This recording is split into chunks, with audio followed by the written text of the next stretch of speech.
Wow.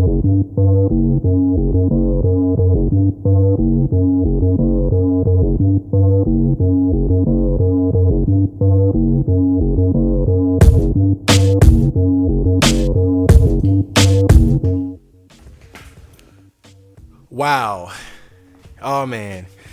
Hello, people. It is your good friend Chad Marco here again with another episode of my latest podcast, the original Botcast. Wait, what is it called? The OCM Botcast, yeah. Well, this is officially episode 1. The previous episode was just the pilot, but this episode isn't gonna be much different. Man, it's I'm glad you guys enjoyed the previous episode. I really do love doing stuff like this, and like I said, with this format, it makes it easier for me to kind of churn these out faster. So, that's why I kind of switched over to like this new podcast format and whatnot, and still trying to figure out what kind of segments and features I'm gonna have on it. But right now, it's just just a way for me to kind of interact with you guys on a semi weekly basis. But yeah, man, nothing's new with me. I'm still working on the mixtape, and various other projects, and just finished a song yesterday, and I'm probably gonna work on one after I finish recording this podcast today. So, man, I'm just happy. I'm enjoying life right now, and just every day, just trying to better myself so I can fucking create awesome things for you guys and get my life together. So, I'm glad you guys are with me along for my journey through life. And let's get right to it then. Okay, so now, first thing, like last time, I'm just gonna talk about various news that came up on 4chan, and just talk about that for a little while. Just various little things I found on 4chan. It was those like newsworthy, etc., etc. So let's get right to it. Now, I found this article on the news board on 4chan, and basically it says that a survey reveals that 610,000 middle-aged people live as shut-ins.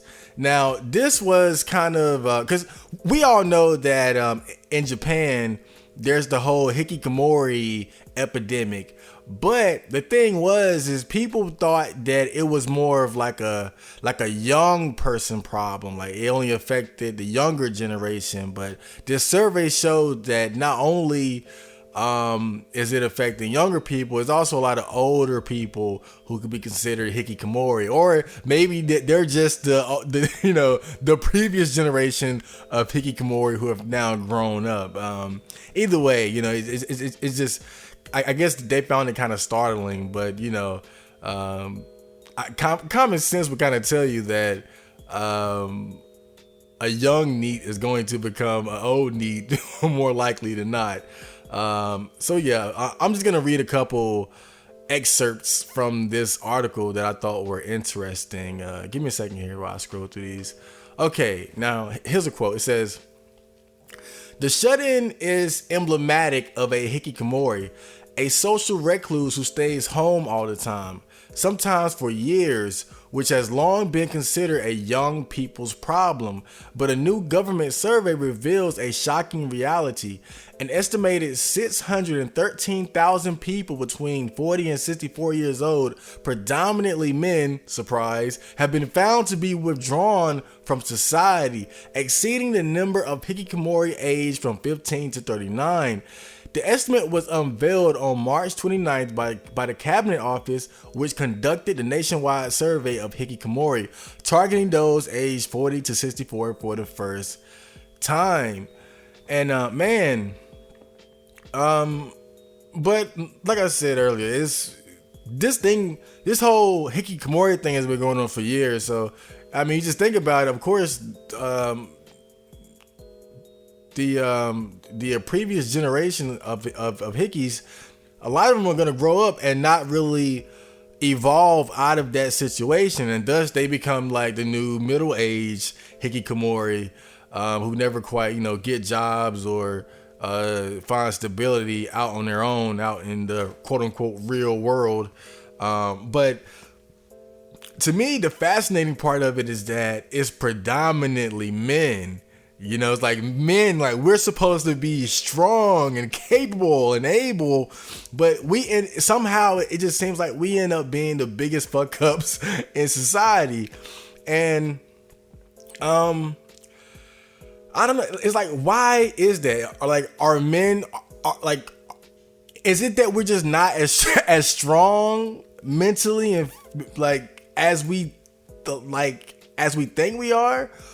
Or is it that women just have an easier time navigating through society because of lower expectations and sort of the way people tend to coddle them?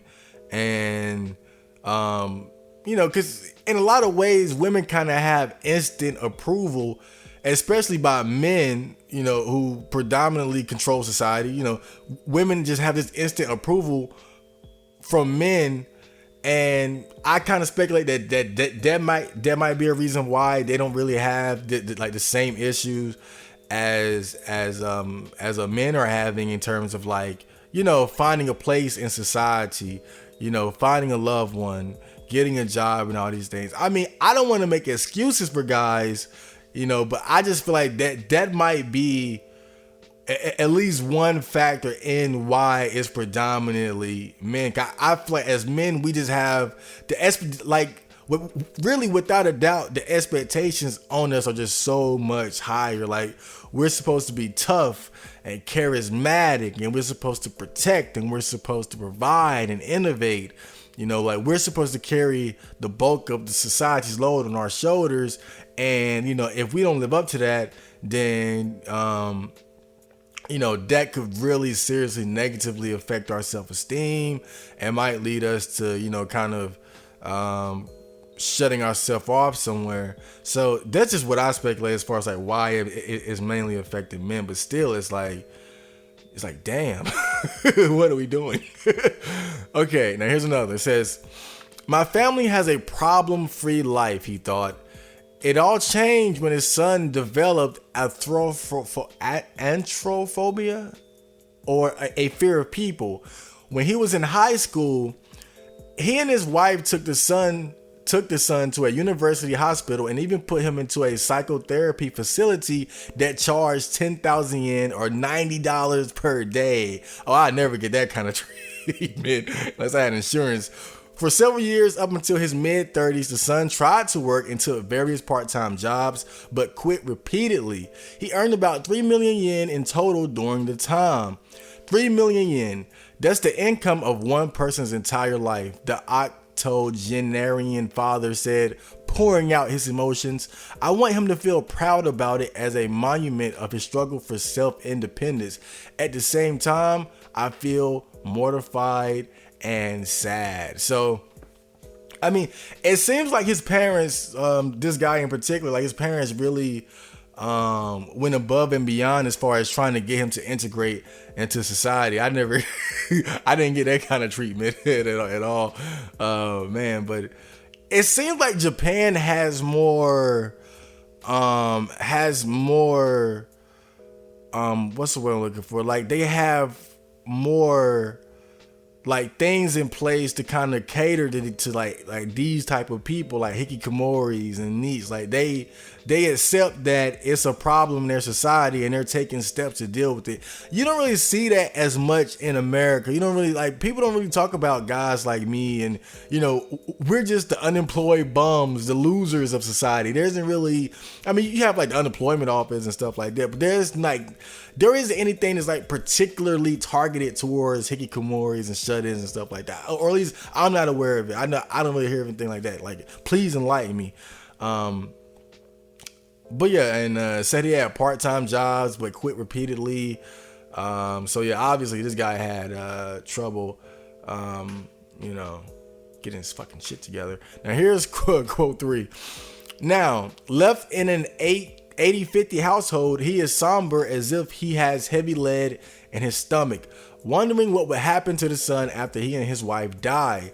He has estimated the son would have to live on his own for about 35 years, and so has saved half of his work bonuses so that the son would not die of starvation. His parents have paid the son's national pension payments. His wife has left recipe books in her son's room so that he can learn to cook for himself. He has taught the son how to do online shopping at Amazon.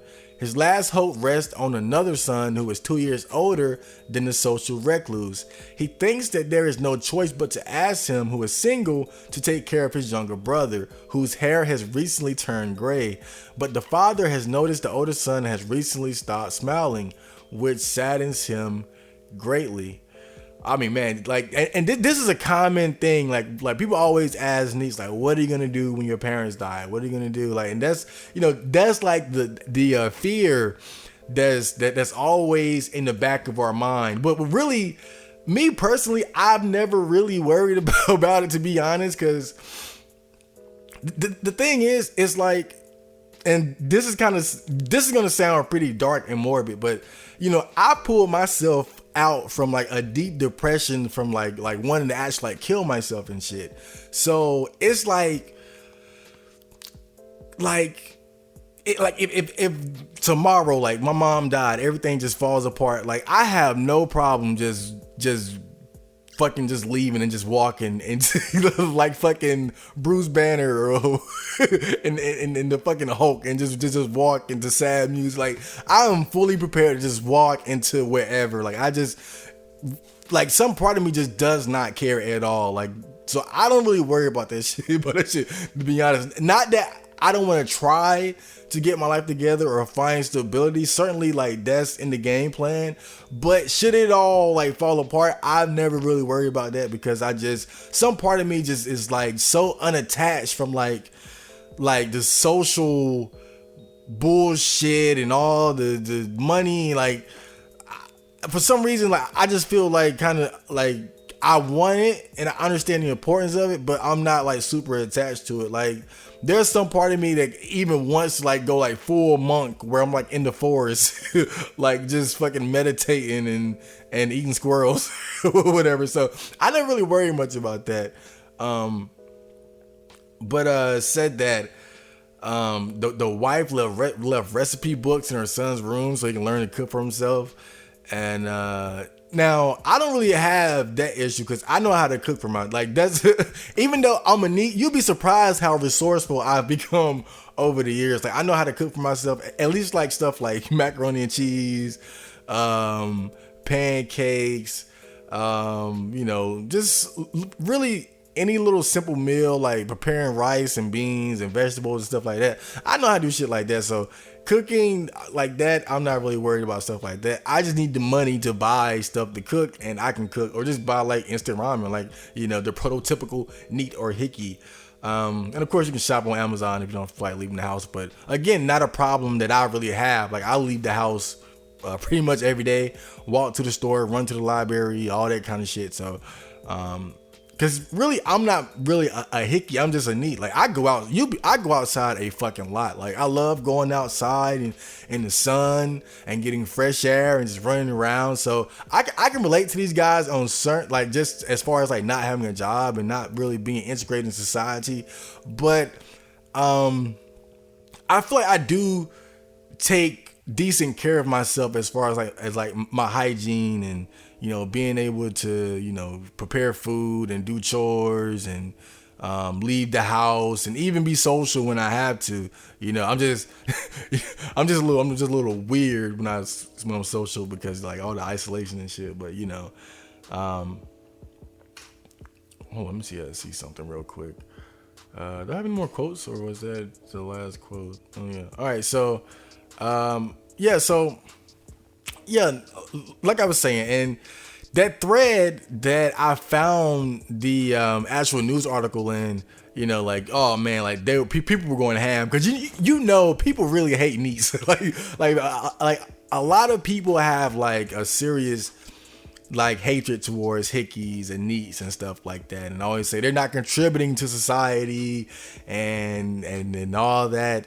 And of course, as a neat, I can't sit here and say anything bad about neats or hickeys, because I'm cut from that same cloth. But you know, I feel like I can understand why people dislike neats and hickeys and such, but I feel like the reasons that they give for hating them is just so, like, it's not good. Like, they say things like just for example, like, oh, you're not contributing to society. But then it's like, okay, let's say you take a hickey, right? And you give them a job at McDonald's, and now all of a sudden they're contributing to society. They're pulling their own weight. But then it's like, are they really contributing to society in a positive way if their occupation is to prepare food that is universally known to make people ill and is unhealthy and filled with salt and all kinds of bullshit? You know what I'm saying? Like, I feel like people don't really think deeply about what they say when they say, oh, they're not contributing or this and that. Because I feel like just having a job, like, that doesn't mean you're contributing to society in a positive way. You have so many people on Wall Street, and in the military or wherever who have jobs and have careers, but they're misusing their power, like, or what they're doing isn't really having a positive effect on society, whether it's politicians or whatever. So I feel like just having a job or occupation isn't enough to really say that you're contributing to a society. And then you have to wonder, like, what kind of society are you contributing to? You know, like, where is your tax money going to? Your tax money could be going to create bombs to drop on innocent people in another country. So, like, I just feel like people need to think more deeply about, like, the whole moral aspect that they try to throw into this whole argument against needs and hickeys and shit like that. Now, I will say this, like, as a NEET, the one thing I always felt bad about was not pulling my load as far as, like, my immediate family. Like, I do want to help my mom out more. I do want to help my family out more. I do want to, do more things with my life. But I'm not going to sit here and lie and say, oh, I'm doing it for society. Like, and even the people who make that argument against needs, they're not getting up every morning thinking, oh, man, I'm about to contribute to society. They're thinking about paying their bills, buying a new game or clothes or impressing a girl. Like, I hate that bullshit argument, like, oh, you're not contributing to society. Because I feel like really most of it is just, like, I think some of it is just sincere hatred, but I think also a bit of it is kind of just jealousy of, someone just not having to get up and go through the 9-to-5 grind and that sort of thing.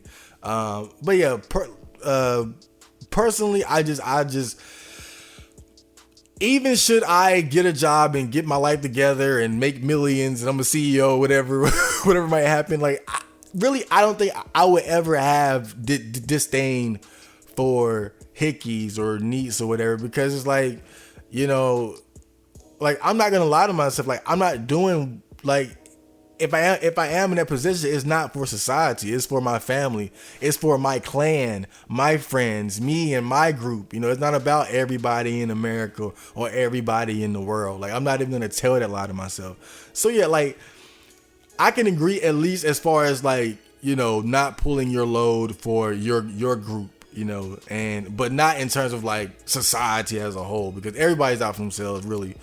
Even the people in power and making, they're out for themselves. So I'm not really, like, I don't like that argument. But going back to the question of, like, because what the fuck am I talking about? Going back to the question of, like, what happens when your parents die or something like that. And even though I don't worry about that too much, like, it's to me, it's so much more than that can go bad. Like, what if I get sick? What if I get cancer? What if I need to go to the, oh man, I've had toothaches. Let me tell you, bro, like, I have never regretted being a NEET so much until when I had a toothache and I had no means of, like, remedying myself. It was just the worst torture. And so that's why, as much as I enjoy, being a NEET, being a shit like just doing whatever I want to. It's like, on the other hand, I still feel like, man, it's gotta be better to just fight back against that. You know what I'm saying? Because it's like, I don't want the worst to happen, and I don't have any type of power or means to remedy the situation. And that's why I've been on such a crazy self-improvement run like these past years and shit. Just trying to build up the self-esteem and the foundation to, integrate into the world and and really, ultimately, I want to, go into society and possibly work and have my own place and have this and get a car and all that.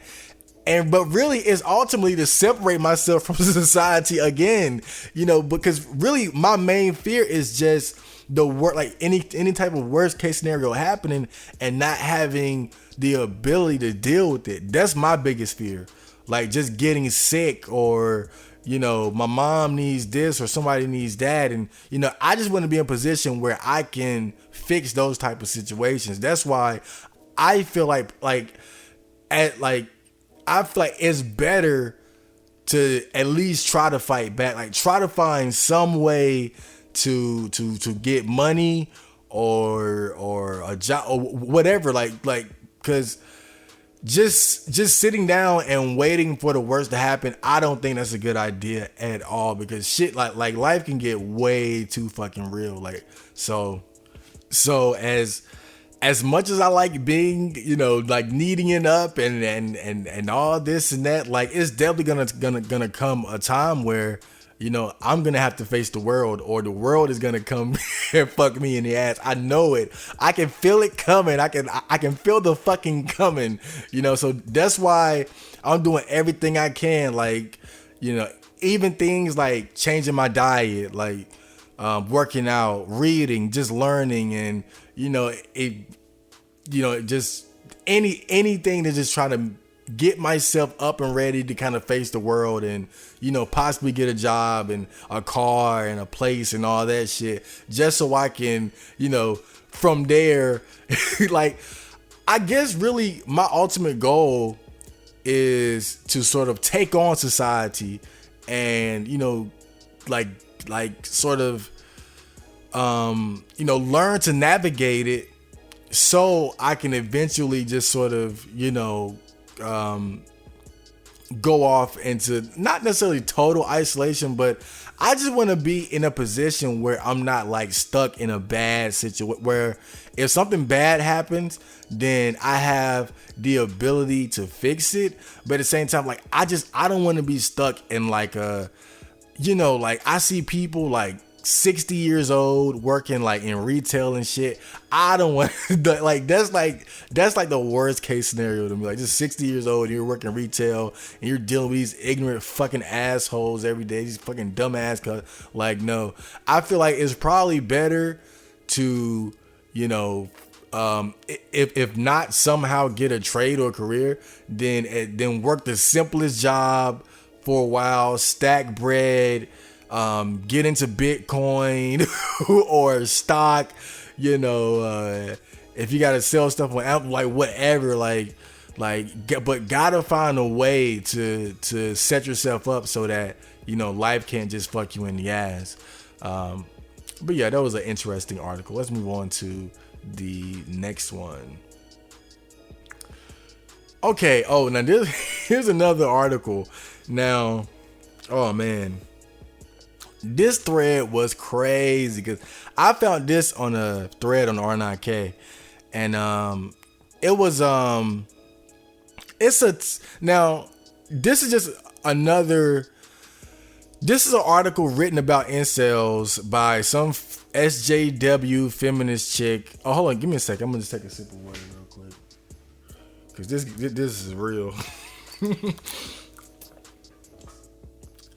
But yeah, this is an article written by like some SJW feminist chick, and somebody posted the article on R9K, and of course, anytime we get some type of incel thread, I mean, it gets bananas. And this was a pretty big thread. I think it had like 200 plus replies, and it was crazy. And the funny thing is, you know, normally whenever it's an incel thread, like the incels are like, they usually win, I feel like, because they have all the stats and the data that prove their point.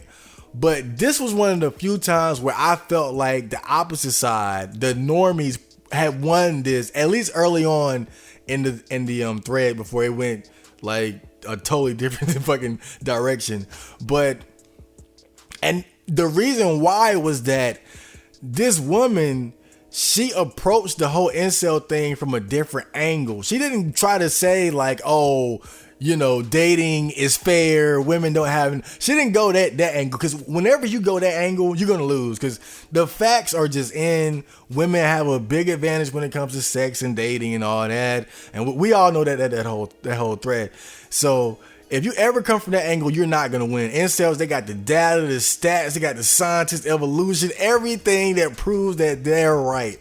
But this lady, she came from the angle that sex, while sexual selection is not fair, it's not a need. And see, even me, I couldn't even really disagree with this, because I've been saying the same shit too. Like, that's what, and because if you've been following my channel and, you know, looking at my podcast and learning about, you know, how I dealt with being a virgin, like, I don't give a fuck anymore. Like, you know, I'm not saying like I'm this enlightened monk that has no lust or desire in my body. Like, dude, I was just watching porn for like an hour, like earlier today.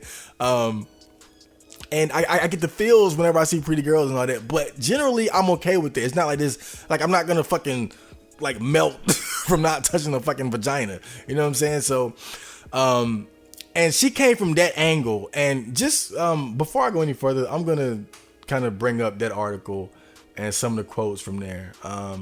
Give me a second, because it was actually pretty good. Let's see here. Look at hold on. But yeah, she makes points that I actually agree with. Now here's a quote. She says, no, when men kill people because they can't get laid, it has nothing to do with sex, really.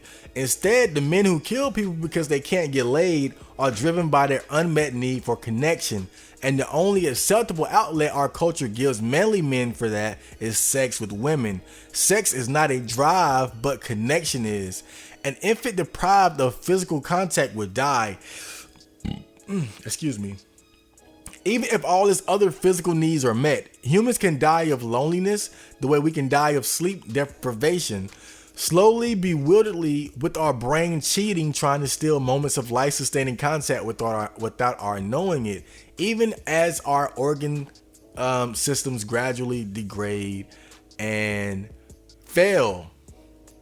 And yeah, and like, all right, so, and I feel like throughout history, I mean, it's so many people that prove this point. I mean, of course, you got the famous ones like Nikola Tesla, and I think Michelangelo was a lifelong virgin as well. And then you have just these major groups like the priests and the monks and the nuns, all these people who just reject sexual activity and, you know, at least seem fine, you know what I'm saying? And it's like, okay, if these people can go their whole lives and intentionally not have sex and not have girlfriends and not get married, then, you know, why can't just the average layman, why would the average person, you know, have difficulty dealing with, you know, being single and not having sex, etc., etc.? And you know, and I think I mentioned this video before, but, you know, there's a MGTOW guy on YouTube called the Thinking Ape, and one of his best videos, I think, is called Elliot Rodger and the Religion of Sex. And he basically talks about how just, you know, sex is just so jammed into our minds through the media, through TV, we go to school and we see like all these attractive girls and they're dressing like they got the tight jeans and the yoga pants and the cleavage, and then we get online and we can see the pornography, and then on top of that, there's the pressure from our peers. You're not a man until you have sex. You're a loser if you're a virgin, these sorts of things. And just from left and right and front to back, like as a man, it's just like there's a lot of peer pressure, or at least there's the belief that you're not valuable as a man unless you're having sex, and the more sex you're having, the more valuable you are. And the thing is, the funny thing about it is, like, I'm not even gonna lie, like there is some truth to that. Like highly successful men get laid more often than guys who are. I mean, that's just facts. But then that also comes down to what you consider to be, like what you consider to be success.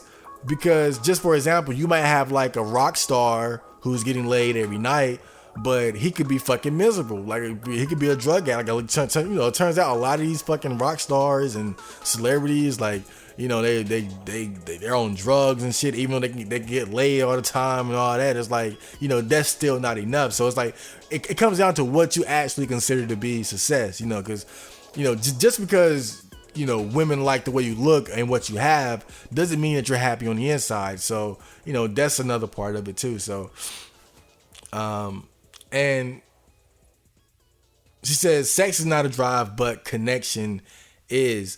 And I feel like, a big part of why I'm okay with being a virgin is because I do have connections with other people. Like I have friends, I have family that I care about. You know what I'm saying? And I feel like that's always been a big reason why I've been able to deal with being a virgin, is that,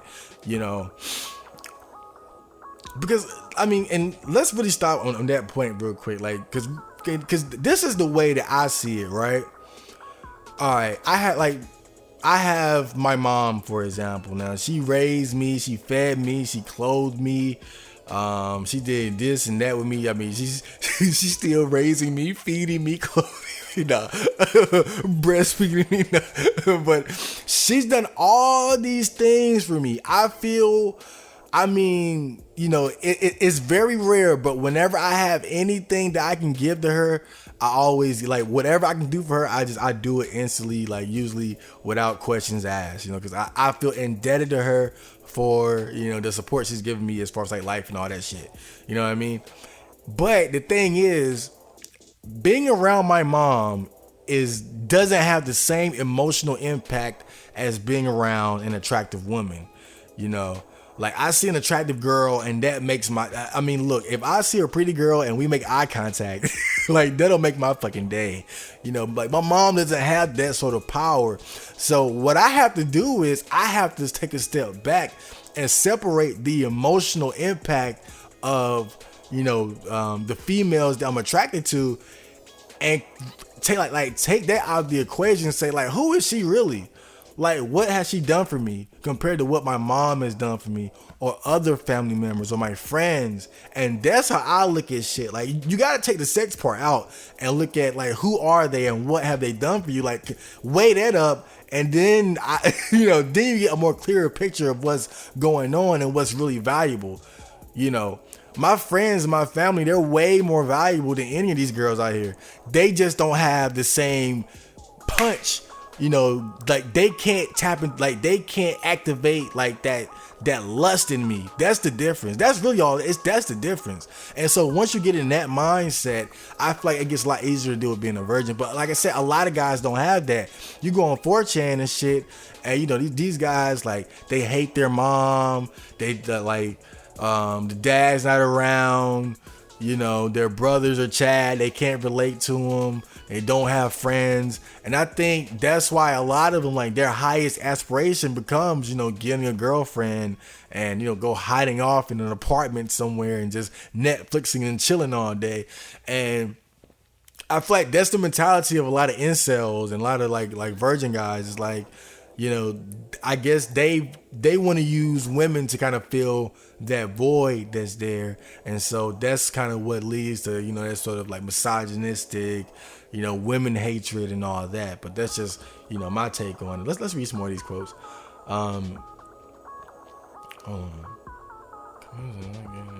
Now she says, we are failing boys by not teaching them lots of ways to connect.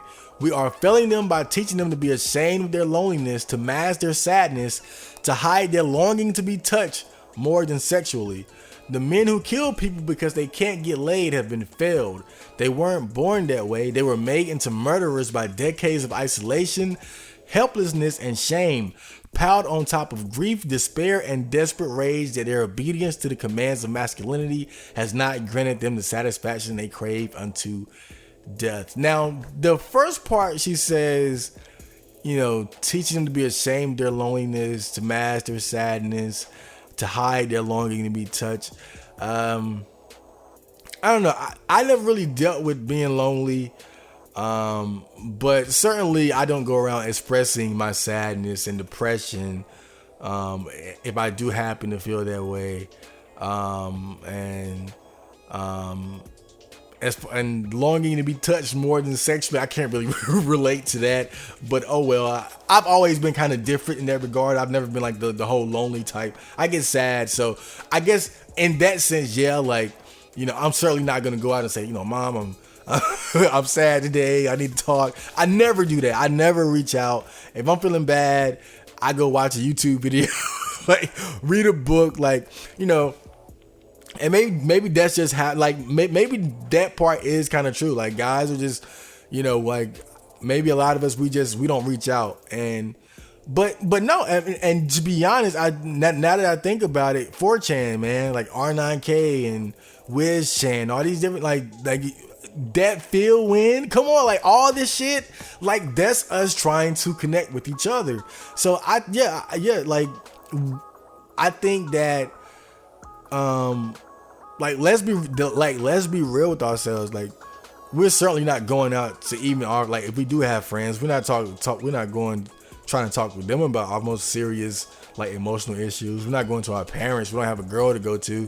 Where do we go? We go to R9K and we make a fucking thread, you know, about it. And I do that all the time. If I'm having any type of emotional issue or an internal conflict about something, I make a thread about it and try to see how many people can understand how I feel and, you know, how they dealt with it and things like that. So, you know, like, really, like, chan sites and websites and forums have become like the place for men to kind of spill their hearts on, you know, their emotional issues. And, you know, I think, man, like, now that I think about it, R9K is like just a very, like, it's a great example of just the inner turmoil that men are really feeling on the inside these days, man. So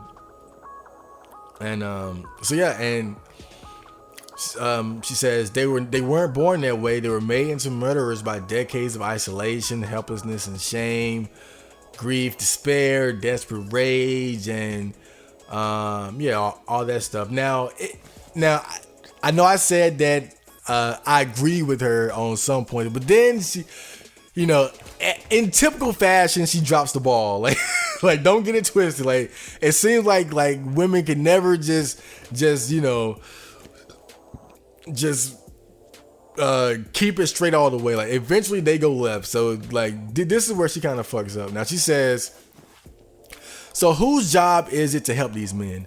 Answer, it's their own job. They are grown men responsible for their actions and needs. It is no woman's job to give him love or attention or touch. The process of becoming an adult is the process of taking on responsibility for meeting your own needs. Adults are responsible for sorting out their own shit, figuring out how to have relationships, finding ways to get their needs met without hurting anybody, even in the face of deeply toxic culture. Women have been doing that for themselves since forever. Men are no less personally responsible. And let's see, this is where she just totally fucks it all up. Because now look, she just admitted that these men are not born. They are molded through their circumstances, society, lack of certain needs being met, and all these things. But then she turns around and says, like, well, oh well, you gotta just up and just, just become, like, it doesn't matter that you've been headed in the wrong direction for 18 years.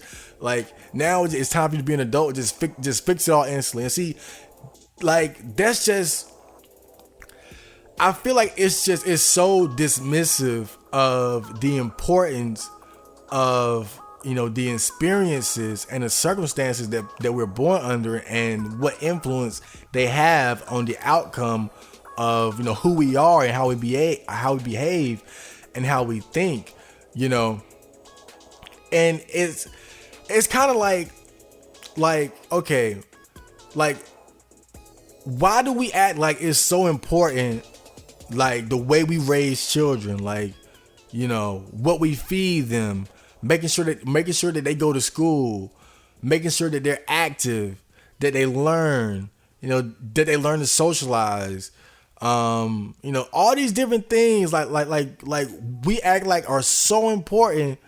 But then it's like, should someone turn out to, not be a functioning adult, or to have some type of issues, it's like, oh well, just up and fix them. Like all that shit before just doesn't matter. That's why we take child raising so seriously, because we want people to become functioning adults and to navigate through society successfully. And so I feel like it's crazy to me the way people just say things like this, like they just expect these guys to just up and just have a total 180 and just pull themselves up by the bootstraps and just become Superman out of nowhere. Yeah, I mean, look, certainly it happens for sure. Like, some people, regardless of some people come through the fucking mud. Like, some people come through the dirt and, come out diamonds. Like, I'm not saying it's not possible. Like, don't get me wrong. But like I said, like, that's not everyone. There's a reason why people take preventive measures. There's a reason why we put on seatbelts. There's a reason why there are filters on cigarettes. So it's because we know that like the incoming dangers of not taking those preventive measures, and the dangers that come with, I guess whatever is creating these type of guys is, we have these Elliot Rodgers. We have the situation in Canada where the guy is in the van and runs people over. We have these situations where, what's the kid's name? Shuabi, the guy who fucking blew his head off with the fucking shotgun. Like, that's why we have that, because it's something that is something in our society that is molding and influencing like these young men to take like these dark paths and, shoot up a school or a public event or something like that. And like I said, if you can sit here and just say, oh, well, it's their responsibility, they need to do it, but then a month later there's another shooting, and then there's gonna be another one, and then there's gonna be another. So that's not. Look, it'll never happen. You got to get to the root cause of it. You got to figure out you got to figure out what's creating these type of guys, like why they're thinking the way they're thinking, and nip in the bud. Just expect them to fix themselves. It'll never happen. It'll never happen. That's really the whole thing I would say. It'll never happen. Now, some people will have a change of heart and all this and that. But like I said, there's a reason why we take preventive measures. There's a reason why we take raising kids seriously, because we don't want them to grow up and go fucking postal like Chol. What the fuck was his name? The Asian dude who went crazy at Virginia Tech. Like, there's a reason why we do that. We don't want situations like that. And so you got to nip it in the bud where it starts. Man, this bitch made me go off. but yeah, there's another quote though. She says, what I'm saying is, incels need to be brave and learn how to be people and have feelings with other people who also have feelings, including women people. It is extremely difficult and scary, far more difficult than believing that women are not people, but need free vending machines of love and kindness and touch. It takes enormous fortitude to side with grief and despair and longing and rage at the culture whose rules you followed for so long, trying to be good so that you could get your needs met and it never worked. It takes courage to experience those dark and difficult feelings and yet not to do harm to anyone. But if there is any simple answer, this is it. The answer is for lonely, hurt men to be brave and stand on their own 2 feet so that they can learn to dance with others. That is the gayest shit I have ever read in my life, and I read trap dojins regularly. Oh man. But like I said, man, I halfway agree with her. I halfway don't. I just feel like she was too dismissive. Like she had straight admitted, like, you know, like something is creating these guys, something is molding these people, and but then she turns around and say they need to just fix themselves, you know. And like I said, some will, but you know, everybody's not gonna be like me and just not give a fuck and just, you know, fucking go running around town and and making rap songs and all just to kind of compensate for that boy. Like, everybody doesn't have that. Like I said, something is, and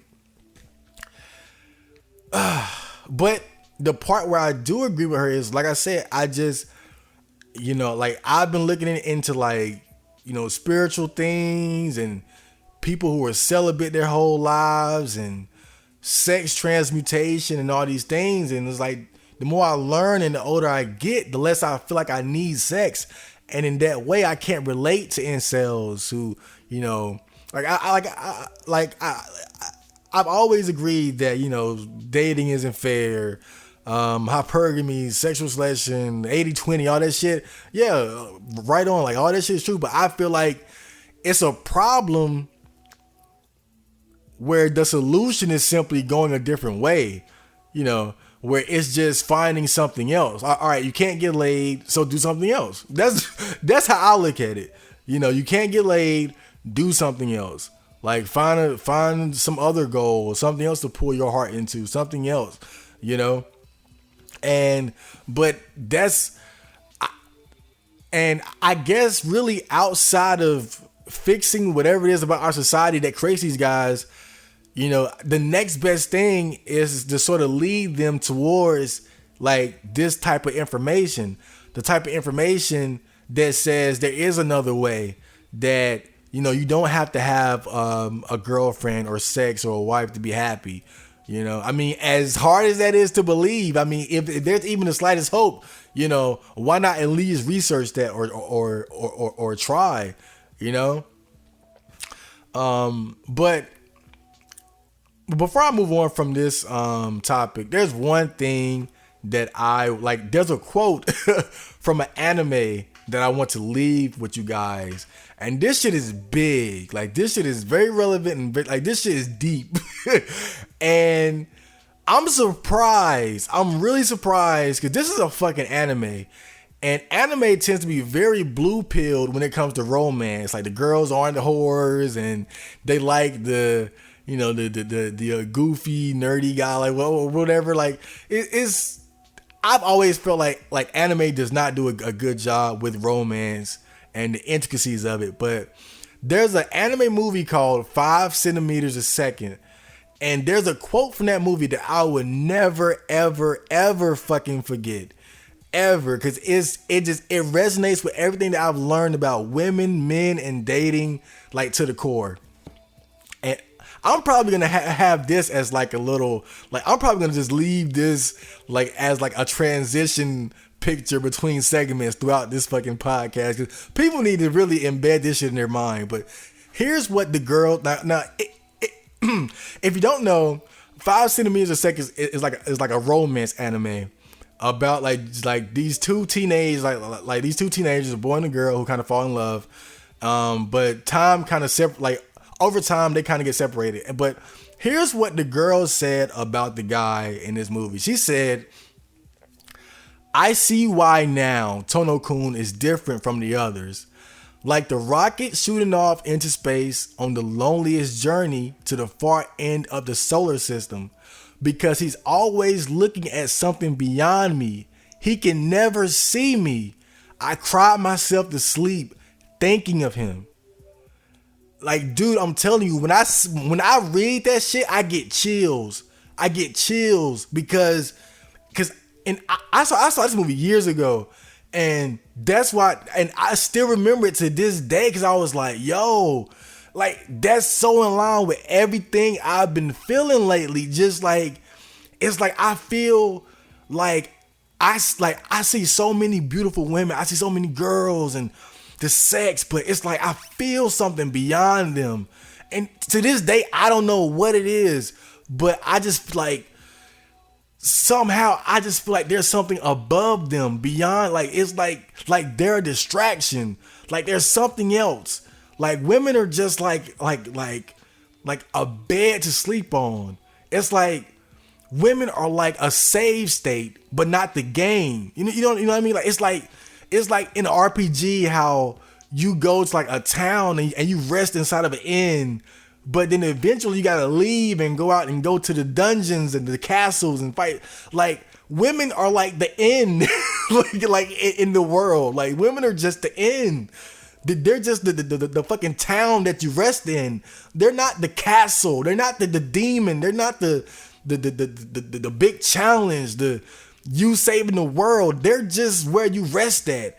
And that's what I'm starting to realize. Like they're just like the oasis in the desert, but not the actual like journey through the desert. Like not the whole, like, oh God, I can talk about this for a long time because like this quote just resonates with me so deeply. And really, I bring this up just for like any guys who happen to be watching this and identify as an incel and struggle with just feeling like you're really missing out from not having. I'm not saying that you shouldn't pursue sex or relationships. Like don't get me wrong, but I just feel like instinctively like there's something beyond that.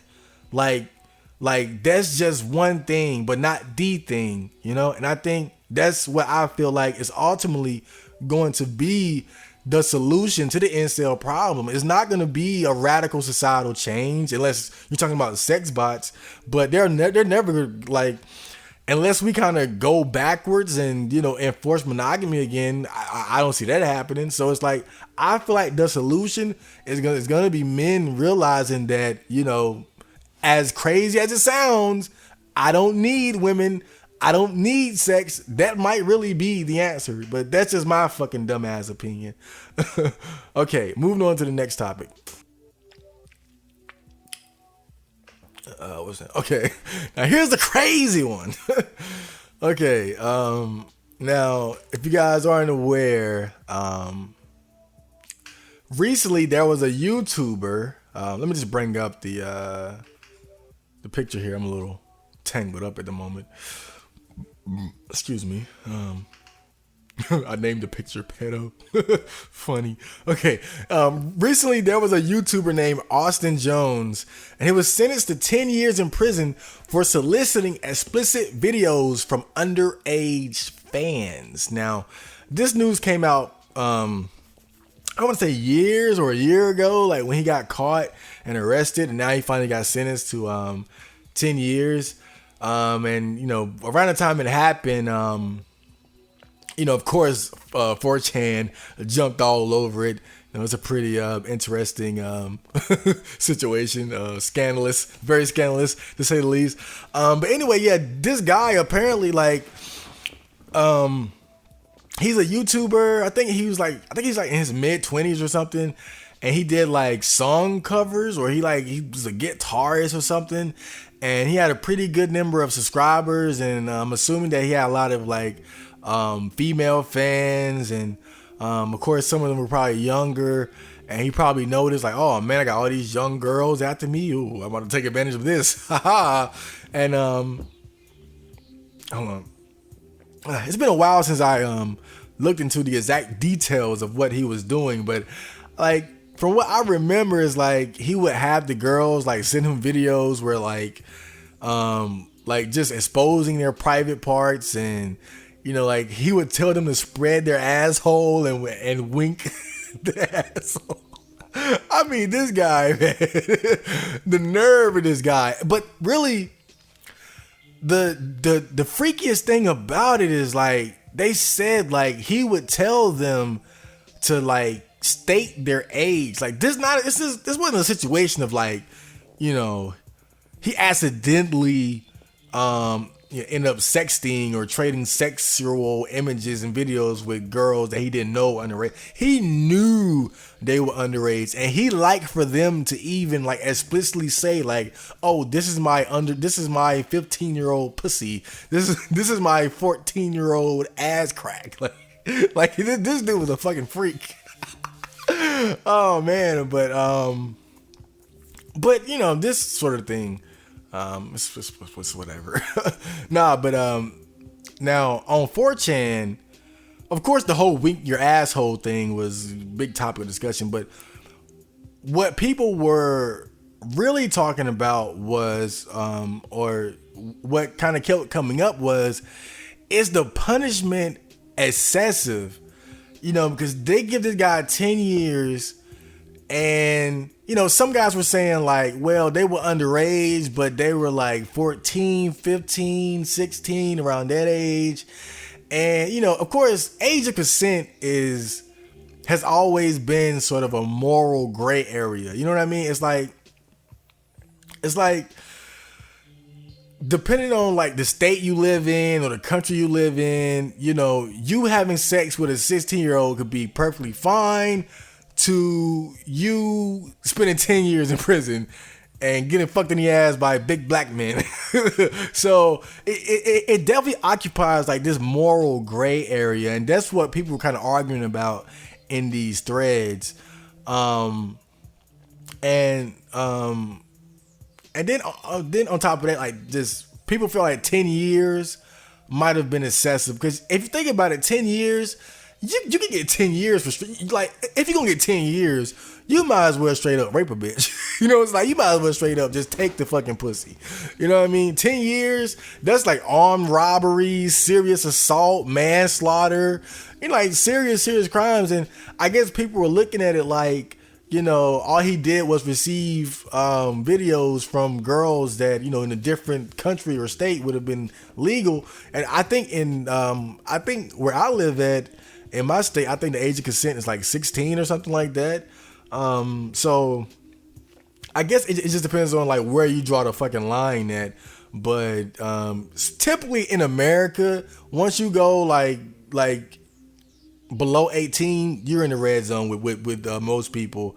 Like, even if you happen to be in a state where 16, 17 is okay, you probably still don't want to cross that line. Like, even me, like I said, like I live in a state where 16 is like, you know, that's okay. Like, anyone 16 and older, that's fine. But even I wouldn't even, like, even if it's legal, I wouldn't cross that line. You know what I mean? Because it's just like, it's so embedded in me. You know what I mean? Like, just that sort of pedophile hatred. Like, it's definitely been embedded in me, like just growing up watching to catch a predator and all that. So I don't even want to touch it. You know, 18 and older, fine, but you know, one day below that, you know, I don't even want to look at you. You know what I mean? But yeah, again, like, is the punishment excessive? You know, and even I kind of feel like, you know, like, just be and people may hate me for saying this, but even I think 10 years is probably a bit much, for at least from what the crimes were stated to be. You know, it just I feel like when it comes to, you know, any type of situation of like pedophilia, or child porn and stuff like once children come to the mix, I feel like there's like this extra like punishment thrown into it. You know what I mean? And it's like people just have like an extra soft spot for children. So when you cross that line, like you're really gonna get fucked in the ass. In his case, it might be literally. So yeah. But even though I feel like it might have, like, all right, let's say that it was excessive, like whatever. Still, I don't have any sympathy for this motherfucker. Because and here's why. I mean, throwing the whole moral shit out the window, because I'm not the fucking moral police. I break the law. I'm be straight up like, I've illegally done drugs. You know, I've pirated stuff. Like, I can't sit here and act like I'm the moral police. I'm just not even from that angle. You know, like, fuck that. It's from the just not being a dumbass perspective, you know? And I think, man, I'm so lucky to have grown up and watch to Catch a Predator religiously. And I'm talking like when I'm like 13, 14, because that's when it was like real hot. Like that's when To Catch a Predator was in its prime. And the one thing that show like demonstrated to me was just the deep fucking hatred that society has for men who try to approach underage girls for sex. Like, that shit let me know you don't do that. Like, you like it's under no circumstance do you do that shit. It don't matter. I don't care. She's 17 years and 364 years old. Like, I mean, you leave that shit alone, man. Like, for real. And no doubt this guy knew what the fuck he was doing. I mean, come on. I'm winking my 14-year-old. Like, come on, like, this guy knew what he was doing. So I don't have any sympathy for him, but I do feel like when it comes to like situations like this, like man, society is really structured to fuck your life up, you know. So let that be a warning, man. Like, and like, for real, man. You know, with my Discord and shit.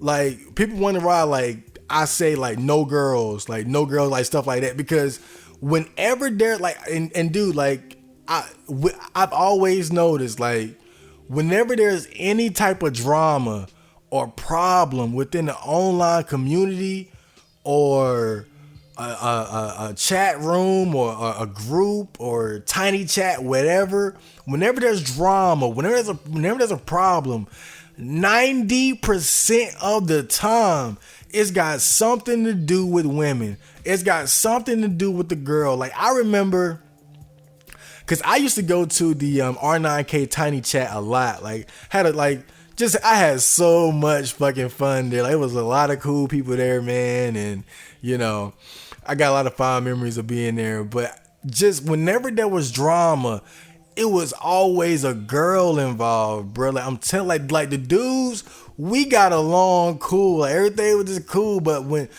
then if like somebody might have liked the girl, and then some jealousy started, and then there was this one situation where like a guy was like talking to a girl, and like she was like underage, like 15 or 16, and then like that blew out of proportion, and then like police ended up being called, and like I'll never forget stuff like that. And that's why it's like I don't want nothing to do with that. That's why, like, in my Discord and shit, just no girls, just none of that shit. Cause whenever you bring that sex element into it, like, trouble, man. I don't want none of that shit. So, yeah, man, it's well, you know, it's unfortunate for his butthole. Let's just leave it at that. And with that, guys, that's the end of the 4chan news. Oh man, I've been talking for a while already. This is gonna be a long episode probably. but no, it shouldn't be too long because you know, last episode I had what was it? Chad Marco investigates Kentre Brown. You know, I'm not gonna have an investigation this week because that takes effort. But I'll probably do that like every other episode. In fact, I'm thinking about the next one. I'm going to do an investigation on NoFap or sex transmutation. Since right now I'm on I think at this point I've broken my previous NoFap record. Like let me see. I think last time I made it to about 3 weeks, which is 21 days. And now this time, this is my 4th week. I'm in the middle of my 4th week. So now I'm at about what's that? Like 25 days now. Creeping up on another week. So almost 28 days come Monday. And man, like I feel good, man. I feel so, and I mean, I'm not gonna talk about it too much now, but man, like I've been on no fap. I still been looking at porn, but I haven't been fapping. I feel wonderful, guys. I mean, you're probably wondering why I'm uploading so much now. That's probably the fuck why, and that's why I'm gonna investigate this shit more thoroughly because I feel like you know, I don't know, man. I feel like you know, a lot of guys might benefit from no fap, so I just want to, you know, do some thorough investigation on that shit and, you know, let you guys know what I learned. But yeah, instead of an investigation today, along with, you know, some original content that I found on 4chan, the centerpiece of this episode is going to be just story time. I think that, you know, because I've been through some interesting situations and, you know, some stories. You know, I have stories and tales and situations that might entertain you guys. So every now and then I'm gonna have like a story time where I just you know, just talk about a certain period in my life and something that happened that might interest you guys. And yeah, you know, just something simple, some cool shit like that. Just so you guys kind of get to know me better and, you know, see if you guys can relate to my situations. But yeah, like I said, this is the original content movement podcast. So coming up, we're gonna have a song from not a song, but this is a instrumental that was made by someone from our very own R9K board. This guy, he has a YouTube channel called not a YouTube channel. I'm fucking up already. This guy, he has a SoundCloud. Let me see. Let me check his SoundCloud name before I fuck it up. His SoundCloud name is Windows 95 Million. And he has a song up there called 0502-190. And it's like an instrumental beat type song, but I dig it. And I'm gonna play that for you guys right now. So enjoy, and then we'll get to the next segment.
Yeah, man, that's a pretty cool beat. Now, my favorite part is like at 155 when it like slows down and you hear like the girl talking in the background and like, oh man, like that's some killer shit right there. Like that's some good original content for you niggas. All right, so next, let's see, what am I gonna do next? Oh man, you guys gonna love this now. Oh man, I totally forgot. Now this episode is called "The Closest I Came to Getting Laid," and that's not for no reason because I told you guys that I'm gonna do like a little story time, and today that's what the story time is about. I'm gonna tell you guys about the one time where I almost got laid, where I could have gotten laid, where it would have been a slam fucking dunk, and I fucked it up because of my morals. Okay. All right. Oh man, this is gonna be good. It's gonna be a long story, so buckle up. Okay, this story is called "The Closest Time I Came to Getting Laid." Okay, but all right, so this was a couple years ago, right? Now, this was a period in my life where like I was doing like a lot of self-improvement. I was working out more. I was buying like more clothes. I was really starting to get good at rapping, so I was feeling good about that. You know, I was reading more, getting more into like, you know, just looking at like mentors on YouTube and just all around just on my self-improvement bullshit, right? Because, and I say that to say like, you know, that's probably why this happened, because I feel like during this time, like my aura was starting to change. You know, like I feel like at this time, like you know how people say like you're hiding your power level. Like I feel like my power level was starting to show a little bit, like a little bit more than before. You know, because like, you know, my body's starting looking better. I'm dressing better. My posture is better. Like just my energy was changing. Like just whenever I was outside, and I kind of feel like girls were starting to notice. You know, like it's very rare that I'm around women, but when I am, you know, even though I'm trying my best to ignore them, you know, sometimes you can kind of feel when like a girl is looking at you, or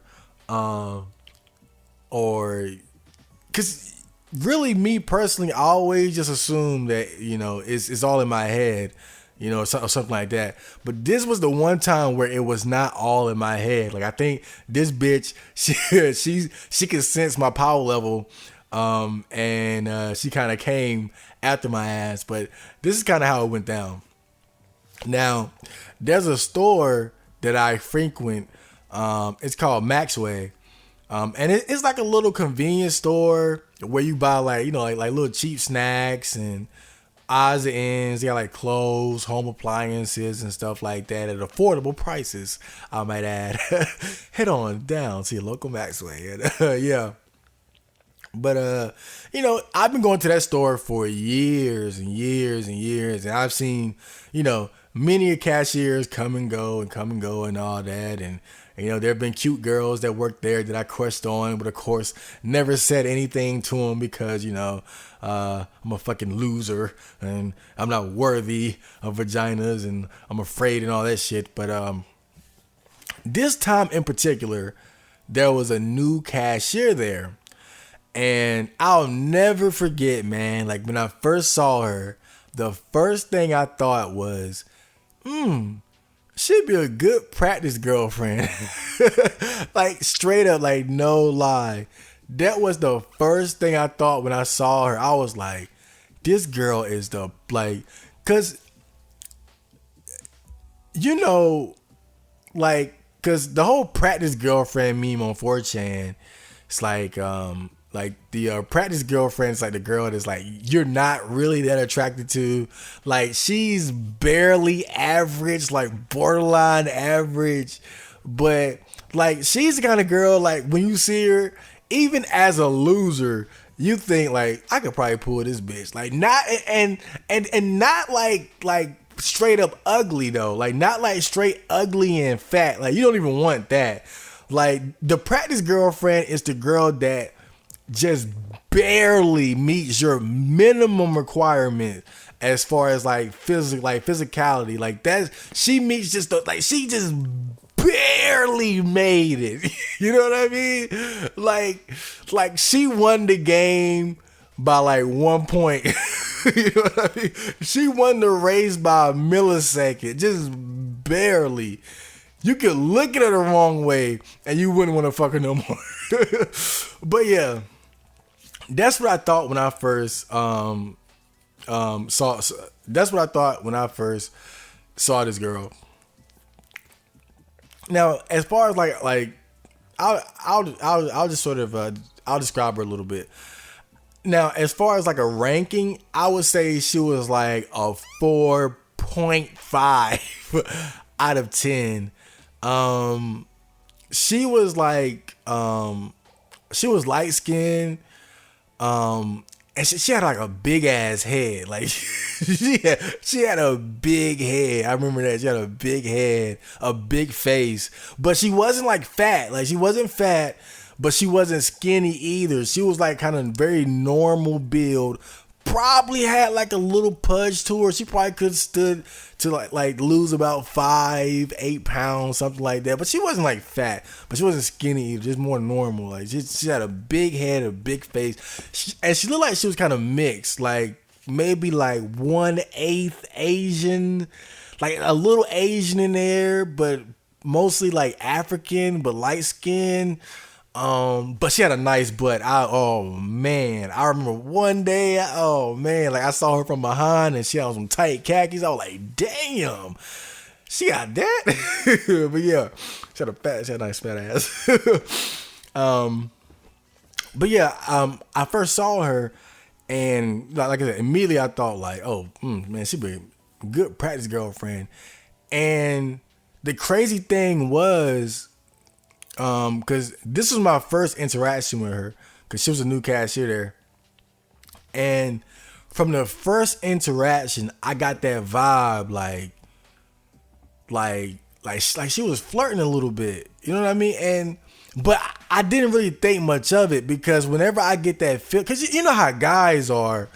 You know, like a girl is nice to us and we just fall in love like instantly like that. So we got to be real careful not to confuse, you know, a girl being nice with them being attracted. So even though I got that vibe, cause she was just like, cause I know cashiers are supposed to be like bubbly and friendly and all that, but she was a little extra with it. And so that's why I thought like maybe she was flirting. But like I said, like, you know, as men, we got to assume the worst when it comes to situations like, well, I'm not saying we got to, but, you know, I guess I'd rather just assume the worst, because I don't want to, you know, I don't want to get my hopes up, and I don't want to waste time thinking about a girl that's not thinking about me. So I usually just assume the worst, that, oh, she's just being nice, especially a cashier. You know, it's a fucking job. It's a fucking job, but for real, like, I definitely got that vibe. Now, not long after that, I find out that she's dating like my weed plug. Now, me and this guy, we're not friends. Like we're not like close friends. We're like associates. Like I guess you could say like within like my social circle, like he was kind of on the outside of that. Like as far as like where I stand. He was more on like the outer perimeter, but he was closer to people that I was close to. And so that's how me and him kind of got connected. And so, like I said, me and him, we weren't like close friends or nothing, but like really our relationship kind of just came down like we kind of knew the same people, and he knew where I could get weed. So, you know, I would go to his place every now and then and be like, yo, like I need help trying to get some weed. And I kind of be over there and like, you know, maybe play the game a little bit, and you know, he make some phone calls, and we go get some weed and we smoke, and you know, we go our separate ways. You know, he came to my house a few times, like, you know, with some other friends and smoke, listen to music, stuff like that. You know, he saw him at the mall one time, gave me a ride back home, like stuff like that. But we weren't like cool. We saw each other like once every like month or something like that, like just when I needed weed, and then we just end up hanging out through that. So we weren't like super close or nothing, but because he was working there too, he was working at the same place, so they ended up getting together somehow and dating. So, you know, it was like, you know, I didn't really think much of it, you know, because like, you know, it was like I was in love with her or nothing like that. You know, I was like, whatever.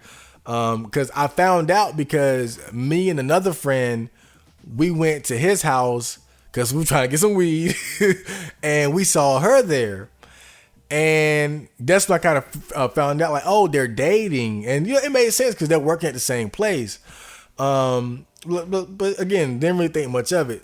So then, you know, we chop it up, whatever, and you know, me and my friend, we leave. Not the guy that's dating the girl, but you know, a closer friend, and we kind of look at each other like, yo, like, was she flirting with us? You know, and he was like, yeah, like we both kind of like, me and him like felt the same way. Like we were getting that vibe, like she was flirting, like me at the store, and him when she, cause he called this associate, and the girl picked up.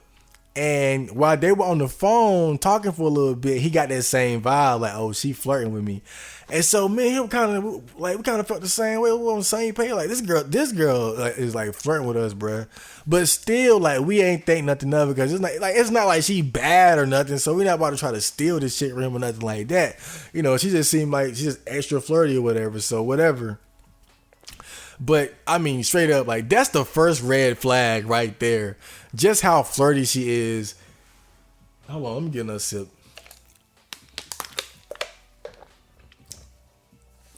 But yeah, that's the first red flag right there. Just how fucking flirty she was. Like, even in the face of her fucking supposed to be boyfriend and all that. Like, but yeah, it's whatever. So fast forward, I'm still going to, you know, Maxway every now and then, just going to the store, buying odds, and then she's still working there. And it's like from then on, man, like every time she would see me in there, like she would kind of hunt me down and, you know, either say, hey, start a conversation, as how I was doing, and, you know, just talking, chit chat and stuff like that. And, you know, that's when I was just really starting to realize, like, oh yeah, like, well, not. I think at this point it was like, okay, she might like me, but you know, she's dating my associate, so I can't really do anything with this, like, cause you know, I'm not trying to start no drama or nothing over this frumpy looking bitch. So, you know, I'm kind of giving her the cold shoulder. Like, I'm not like, you know, acting too thrilled to be talking to her and shit like that. I'm kind of just really being aloof and like, oh hey, yeah, oh yeah, you know, just trying to cut it short and keep it moving. But every time I go in there, like without fail, like she finds a way to find me and talk to me and shit. But I knew now when I knew like the day I knew that she liked me was when I went in there, and like usual, she kind of hunted me down and started talking, but then she punched my shoulder, and that's how like in my head, the light bulb went off. Like, yep, this bitch like me. Now I know that sounds small and minor, but if you don't know, because you know, I've always been into like looking up like dating, sexual selection, hypergamy, red pill, all this shit. And, you know, one of the things I wanted to learn was like, how do you know when a girl likes you? And one of the most common things is like eye contact. Of course, like that's like stage one, like just like sustained eye contact. That's like number one. But really, one of the biggest indicators of interest. Oh damn, that damn fuck was I eating? Oh, excuse me. But yeah, one of the biggest indicators of interest from a girl is like light touching, like simple stuff like touching your shoulder, touching your arm, stuff like that. Like that stuff, like shit like that is like almost a dead giveaway. And like I said, I know it sounds minor, but you gotta really think about it, man. Like, women know that most guys want to fuck them, right? Women know that, you know, guys are always thinking about how, like, the fastest way I can get my dick down her throat. So women, they operate in such a way, you know, to, like, through their behavior to kind of keep guys away. So if they don't want you to think that they like you, then they're gonna be more standoffish with you. Unless they're just an attention whore, they're gonna be more standoffish. Like, they're only gonna interact. They're only gonna interact with you when they need to. So I mean, just from the get go, for a cashier to like follow you around the store and talk to you, like, that should be enough right there. But when she touched me, I was like, yeah, because you gotta think, man, a girl, like, for a woman, even like, they don't even want to talk to a beta male. So to touch you, like, oh man, like that says so much. Cause typically, like, I feel like women feel like touching a beta male might make their fucking skin melt. So when she touched me, I was like, yep. That's when I really kind of knew, like, for sure, like, all right, yeah, she like me. But like I said, man, like, she's dating my associate. Like, I don't want that drama. I don't want that bullshit. So, like, I'm not having it. I'm not even, like, really, you know, I'm not even entertaining the idea. But the whole time, I'm enjoying it because, like, like, my whole life, I never got that kind of attention. I never been in a situation where it was so obvious that a girl was attracted to me.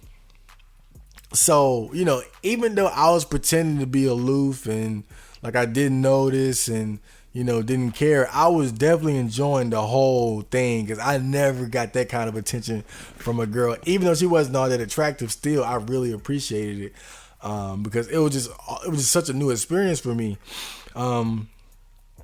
But this is when it kind of escalated. Now, one day when I was like, it was like early in the morning, I went there. I never forget because this was when I was watching Ashita Nojo, and I wanted to go get some snacks, and I went there, and you know, she I guess she saw me come in. It was like early in the morning, and she started talking to me about anime, because I guess her boyfriend, because you know, he kind of knows what I'm into, so I guess she kind of asked him about me or something, and he told her about that I think she told him like I make music and I like anime and shit. So she started talking to me about anime, and she was telling me about like Tokyo Ghoul or some shit like that, like just, you know, just random. And then out of nowhere, she asked me for my number. And then, you know I said, like, when she touched me, that's when I knew she liked me. But when she went so far as to ask me for my number, like, that was it. Like, it's like something activated. Like, instantly, I felt like this sexual tension, like, between us, like, just like this power, this energy, this force just kind of manifested between us. And it was just like, wow, like, that was the first and last time I ever felt something like that. It was like, for the first time in my life, I knew without a doubt, like, I can fuck this bitch. I can get my dick sucked. I can lick her asshole. I can eat pussy.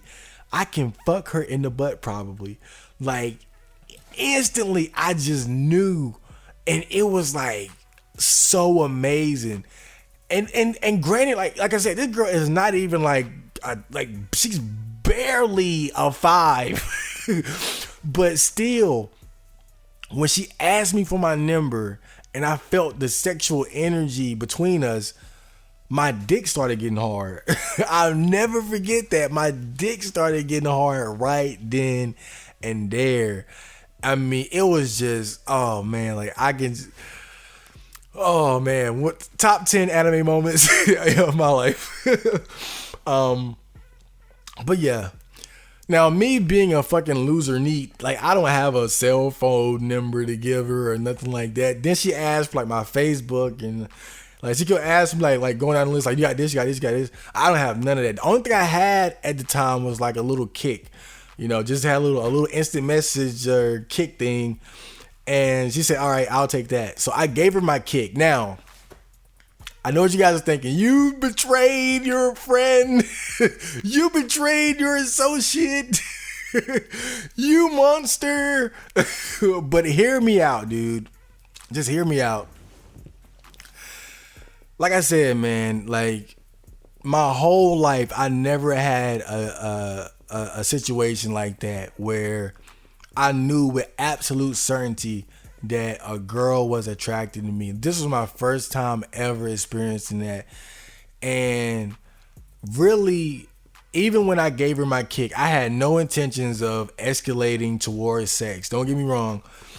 I just wanted to know how much she liked me. That's really all. I just wanted to know like how far I could take this shit. I didn't want to steal her. I didn't want to, betray my associate or whatnot. It wasn't. I wanted like, cause you gotta think, man. Most guys, even attractive guys, like they gotta go out and cold approach, or they gotta make a move on a female friend or somebody in their circle. Like most guys, like they take the initiative. They gotta go through they gotta take that risk. They gotta go ask the girl. Like typically the guy gotta go and ask the girl out. And I'm not having that shit. I'm not with that. I never liked the idea of just like chasing after somebody and trying to make them like me and shit like that. So I could never really do that. So like the only way I was ever gonna get laid was for like a girl to like, come up to me and start something, or at least make it dead obvious that she liked me and was available. Now, if she happened to be available, I might have been more forward. But since she wasn't, I was always kind of hanging back and watching what she would do.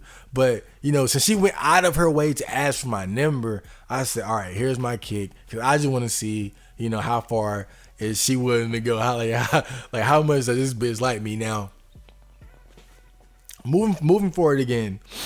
Now, she ends up texting me, I guess like some days or weeks later. And we have like I guess what you would call it. I guess this was like a typical guy girl text message session or whatnot. And we just kind of talk about innocuous things, just nothing really important. But there were a few takeaways from this conversation. Now, first of all, I learned that this bitch is crazy. Cause she was telling me about how like she was from like New York, and she had like some problems with, like her ex-boyfriend or something, and like she went through like this episode where like she tried, oh God, I don't want to like fuck up her story, but like she had like a mental breakdown or something, and this and that, and like she got like this illness or something, like she gets sick easy, like. So I'm just learning like she got like some issues, but I kind of could expect that.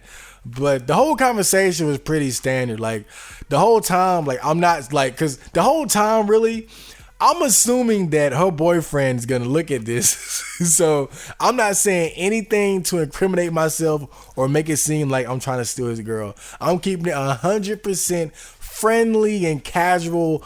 I'm sitting there like, like not making any moves whatsoever. So I'm just letting her kind of just pretty much spill her beans to me. But she said one thing out of that whole conversation that I'll never forget. And man, like this was all I needed. This was all I wanted. I believe I asked her, I was like, why did you take an interest in me? Why have you been like trying to talk to me and stuff? And she said, I don't know. I don't know. She said something like, I don't know. You're just so mysterious. And that moment, I just felt so vindicated. I was like inside, I was like, yes, yes, like it worked. Now, let me just, just say this. Like, my whole life, like, I never went out of my way, or rarely went out of my way to like, talk to girls, approach women and stuff like that. Cold approach, rarely to never doing anything like that. I go out, I try my best to ignore women. I'm outside, like I swear, bro, like if I go to the store, I try my, I go to the line where it's like a dude or a ugly old lady or something like that. Like I don't even want to be in a line where the cashier is a pretty girl and I got to deal with that feel. You know what I'm saying? Like I'd rather just go to the fucking longer line where it's a dude or an old lady. And even in there's been situations where I go to the store and like maybe the only cashier that like open at the time was like a pretty girl. I'll walk around the store some laps just hoping like she gonna switch out, cause I don't want to deal with that shit, or I might be walking or like if I'm walking down the street or I'm running or jogging or whatever, if I see a girl coming my way, I go to the other side of the street. If I'm around like in Walmart or a store and this girl's around, I'm not looking, I'm not making eye contact or nothing. I'm just in my own zone. I do everything I can to ignore women. And but I know in the back of my mind, like I'm not crazy. Like I'm not gonna sit here and act like I'm just the ugliest dude in the world. I'm the most unfortunate guy. And like, no, I'm not fucking John Merrick. I'm not the Elephant Man. Statistically speaking, some girl out there is gonna see me and say, "Oh, he's kind of cute," at the very least. And even I know that. And so when she said that, that just confirmed that for me. That at the very least, like when I'm out and about, like. Some women out there, they see me and they say, this guy, like, and not only that, but I feel like because I'm ignoring them, because I'm not giving them attention, because I'm not paying attention to them, I'm just kind of doing my own thing, I'm aloof, that adds to the intrigue. Like, who is this guy? And I'm not even gonna lie, like that satisfies like my petty ego in a way, like, like because, if they got to know me, then they will learn that I'm just some small dick loser, neat fuck up. So then all the attraction will be gone. But at the very least, I can enjoy, that, I'm not giving them any attention, but they're intrigued by me. You know what I'm saying? Like I can at least appreciate that in the most petty, evil way. Like that gives me like some amount of satisfaction. And when she said that, I knew like she's probably not the only one. She's just the only one who, she was just the only one who was, I guess, was the type of girl to be more forward and aggressive and chase after a guy that she's attracted to. Most women, they don't do that. Most girls, they don't chase. They don't, because they got so many options. They don't give a fuck.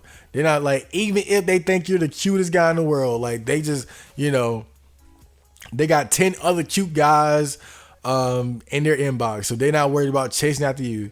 So, she was probably just the one girl who just, you know, was attracted enough that she just felt like, oh, I'm gonna pursue this guy.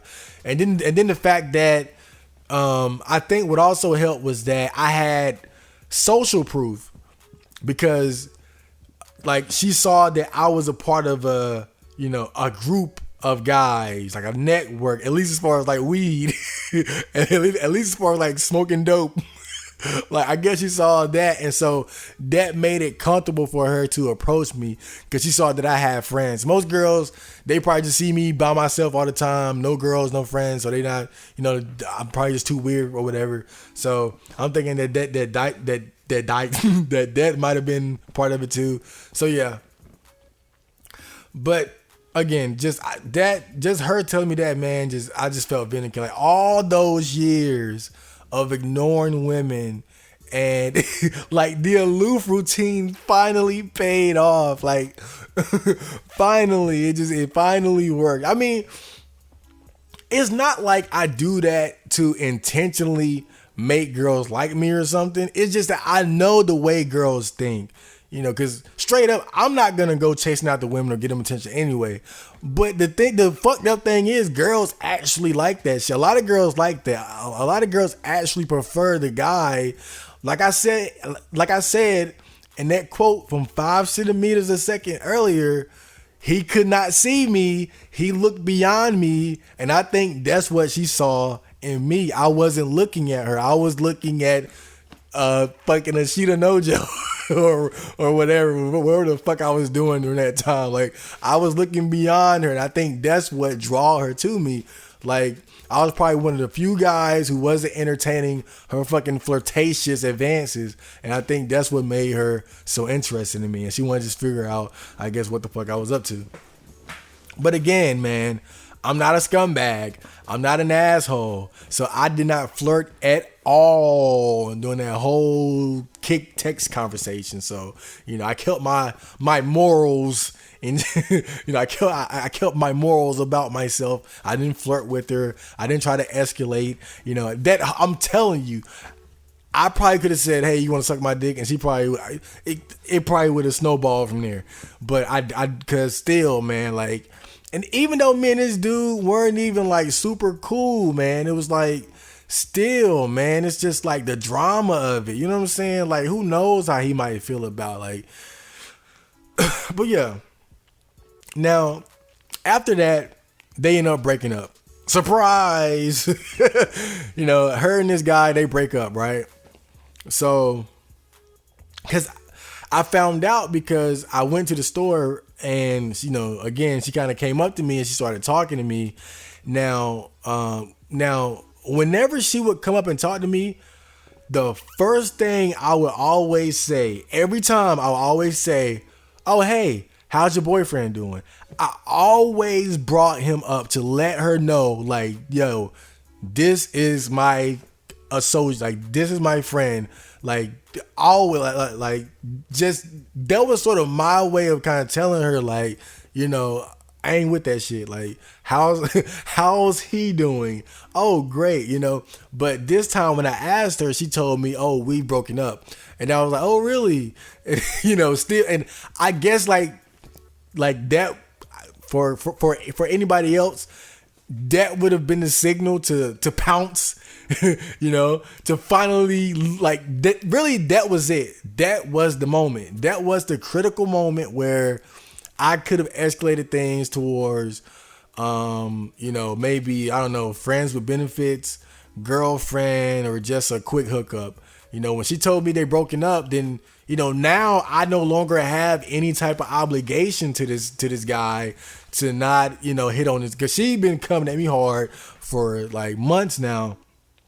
So now it's like, really, yeah, like, why not? But again, it's like, even though they're broken up, it's like, if I just turn up and we're hand in hand, like 2 weeks after they broken up, that's still gonna start some drama within the circle. You know what I'm saying? So it's like, I ain't even want to deal with that bullshit. So I still, like, even after she told me she broke up with him, I just had no interest, man, because like, once you fucking one of the homies and y'all in like I guess what's supposed to be like a real relationship, it's like, you know, if anybody else in the circle tries to pick up the pieces, then, you know, it's just gonna be ugly, man. So I just, you know, I just said fuck it. I didn't go for it. I said fuck it. And soon after that, she stopped pursuing me. Like eventually she kind of just, you know, I guess she kind of got the hint, and she just, you know, just stopped approaching me and all that. And, you know, not too much later after that, she stopped working there altogether. And, you know, I really haven't seen her since then, except once, where I think she was with, I guess her now boyfriend. And, you know, good for her. I'm glad she found, you know, new love in the world. But I couldn't do it, man. Like, not after, you know, dating a friend. And now I know some of you guys might be looking at me like, you crazy. You could have lost it. You're going to die a virgin. This was your one chance. I know you guys are looking at me like I'm fucking nuts. But in retrospect, I made the right decision. And let me tell you why. Now, of course, you guys, like I said earlier, man, like she was flirting with me. She was flirting with one of my other friends. And of course, she was already dating, you know, the other guy. But there was a rumor going around that after they broke up, that she hooked up with the guy's cousin. And then this started friction between him and his cousin. So I guess correctly that even if they were broken up, if I fuck her, if I do anything with her, he's still gonna get mad because, you know, he probably had, you know, he probably felt some type of real connection to her. He probably really felt, you know, because I don't want to say that he was a simp or nothing, but, you know, he might have just really thought like they had something, you know. But from all the evidence that I saw, like she was kind of promiscuous. I mean, just to say it in a nice way, I feel like she was kind of, and like I said, it's so much evidence of that. Like I said, just flirting with me and another friend while she's already dating him. And then I remember one time when I was in the store, I overheard her talking to one of her coworkers, and I remember I kind of overheard her coworker saying like something along the lines of like, your dad doesn't care that you're out all night and doing whatever. And then she responded like, yeah, like he doesn't care as long as I don't come home pregnant. And I never forget hearing that. And like, what does that fucking tell you, dude? Like, she was fucking very promiscuous. Like, she was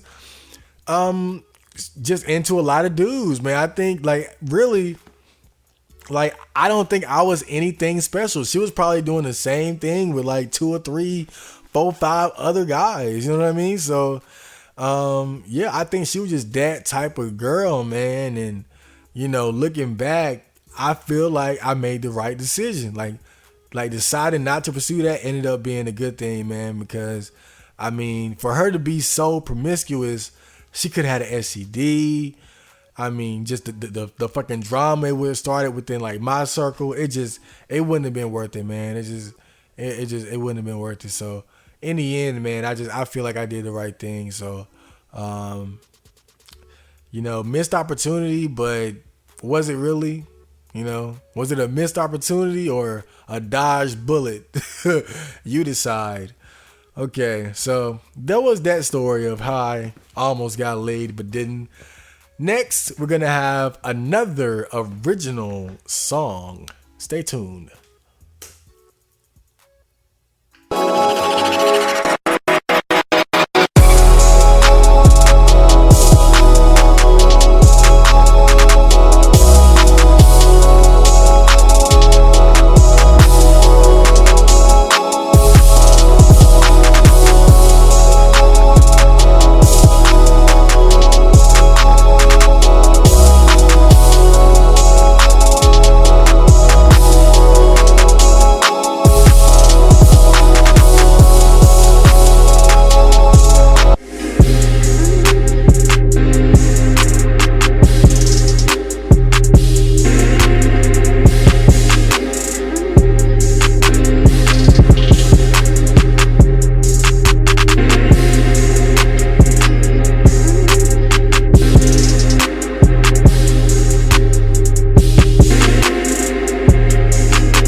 I believe there was it was like a collection of beat clips, I guess, from I guess his monthly, excuse me, from the beats that he was working on that month. I like the one at about 110 though. That was my favorite. Dude, I don't know what the fuck his name is. I don't know how to pronounce that shit. So as far as his name, I can't tell you, but I'm sure you can find this SoundCloud with the information presented. Okay, so next, hold on, let me clear up some room here. Okay, let's stick all these pictures up. Okay, next we're going to have the 4chan thread of today. Let's get the original ideas from the anonymous people on 4chan on various subjects, shall we? Okay, now this thread today I found on the poll board. Every now and then I like to go there because they talk about a lot of like current events, so I go there. And this time they were talking about this article that came out that showed that a lot of people, a lot of millennials in the West are still living with their parents well into their 30s. Now the OP says more and more millennials in the West are living with their parents well into their 30s. Why is this happening, Poe? Why are these people unwilling to move out and get their own place? Oh yeah, then there's a little you see a little picture there with the guy and his parents. So of course I can't talk because I'm an adult and I'm living with my parent right now. But yeah, let's explore this thread a little bit. I found a couple posts that I thought were interesting, and we're just gonna talk about this subject a little bit because it kind of goes in line with the it's kind of in the same it's kind of the same field as like the hikkis article I was talking about earlier, except this isn't just pertaining to people without jobs and shut-ins and people like that. This is talking about just even guys with jobs and girlfriends and wives and whoever that just happen to be living with their parents. So let's explore this thread a little bit, shall we?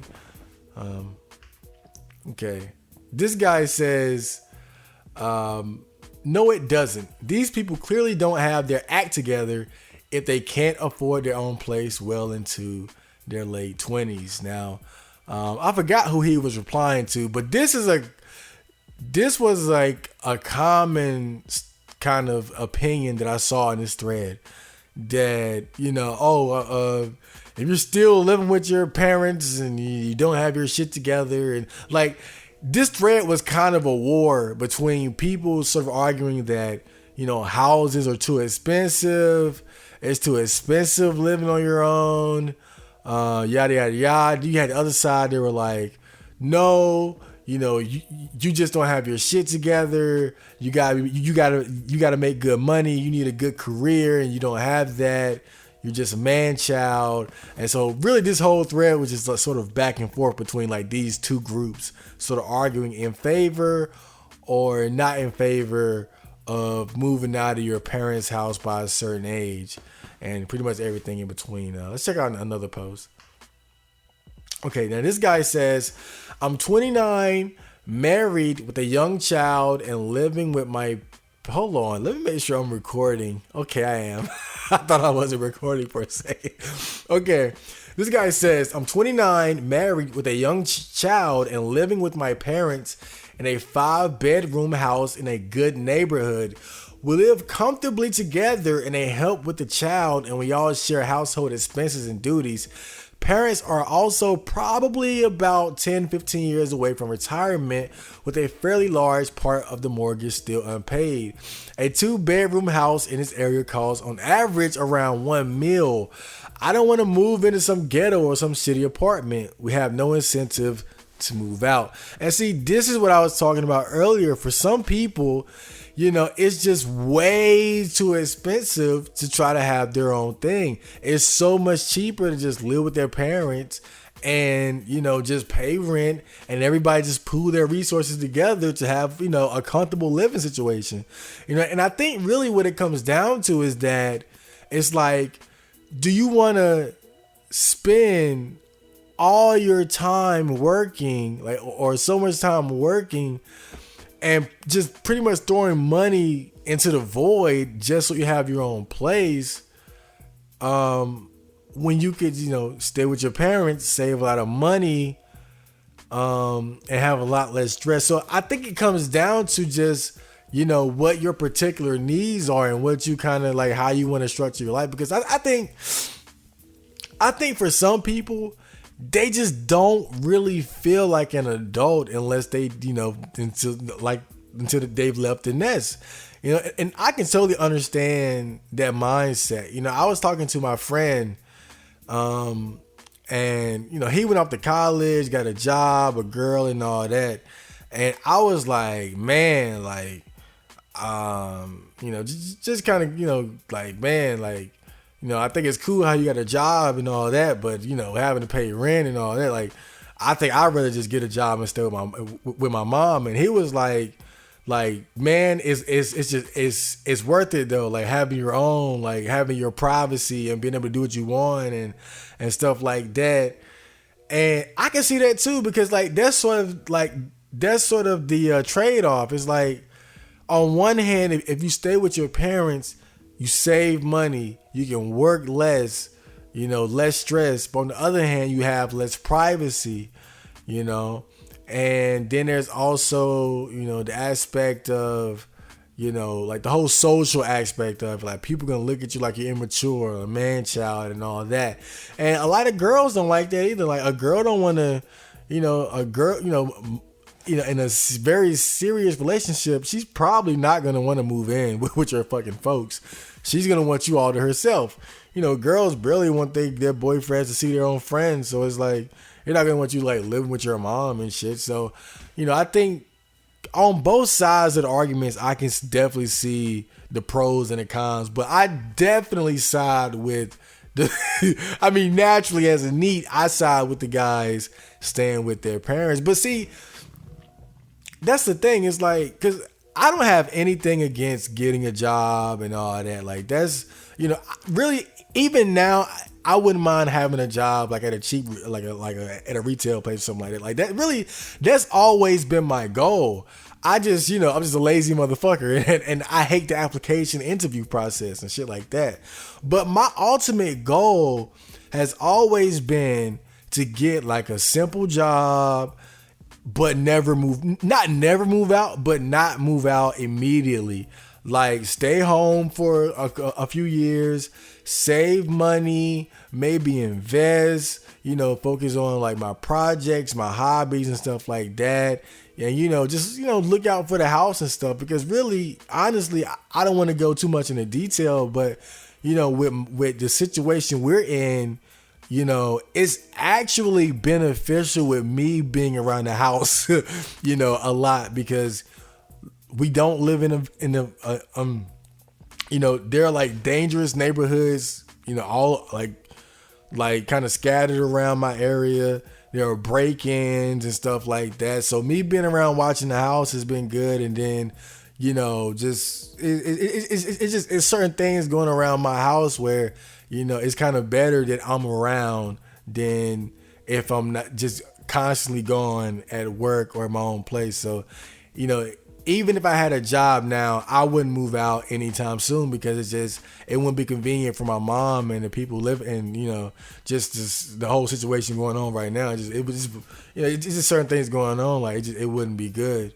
But certainly a big incentive for me is just that, like, you know, and then back to the whole privacy thing again, like, you know, my mom, when she's at work, you know, I have all the privacy that I need. Pretty much, like I'm here now, like, you know, rapping and working out, got the music loud, and, you know, doing like, while she's at work, you know, that's when I'm just up doing my thing. So really, I have enough privacy, like to not really good for. So privacy is an issue. And even when my mom's home, like, you know, we're all just on the same page. Like, we're all kind of introverted, stay to ourselves. I got my own room downstairs. Everybody else is upstairs. So privacy isn't an issue for me. So that's like, really, I just have no incentive to move out. And then on top of that, I'm not interested in dating. Of course, I don't have kids. I'm not interested in getting married. So really, just me personally, I don't have the incentive to move out. I do want to eventually, you know, but really not anytime soon, just because, you know, just there's no reason to, you know. I have enough privacy. You know, whenever I do get a job, then I'll be able to save money and contribute to the house. And you know, it just, like I said, certain things going on, it's just better for me to be around, you know, for the safety of, you know, the household and whatnot. So yeah, man, it's, you know, it is what it is. Here's another one. Now this guy said, I'm 31 and live with my parents. I work a full-time job and only get about $300 every 2 weeks because of taxes and what they take out for child support. Meanwhile, she lives in a fucking nice apartment which she gets for free groceries, etc. Fuck EBT, child support, etc. All Jewish scams to fuck over men. And then somebody replied to him and said, next time, don't stick your dick in a lazy.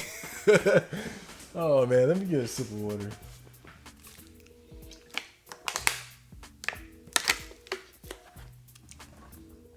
Whew. But yeah, obviously this guy screwed himself up by getting some lazy, crazy bitch pregnant. Just another reason why I like to keep my dick to myself.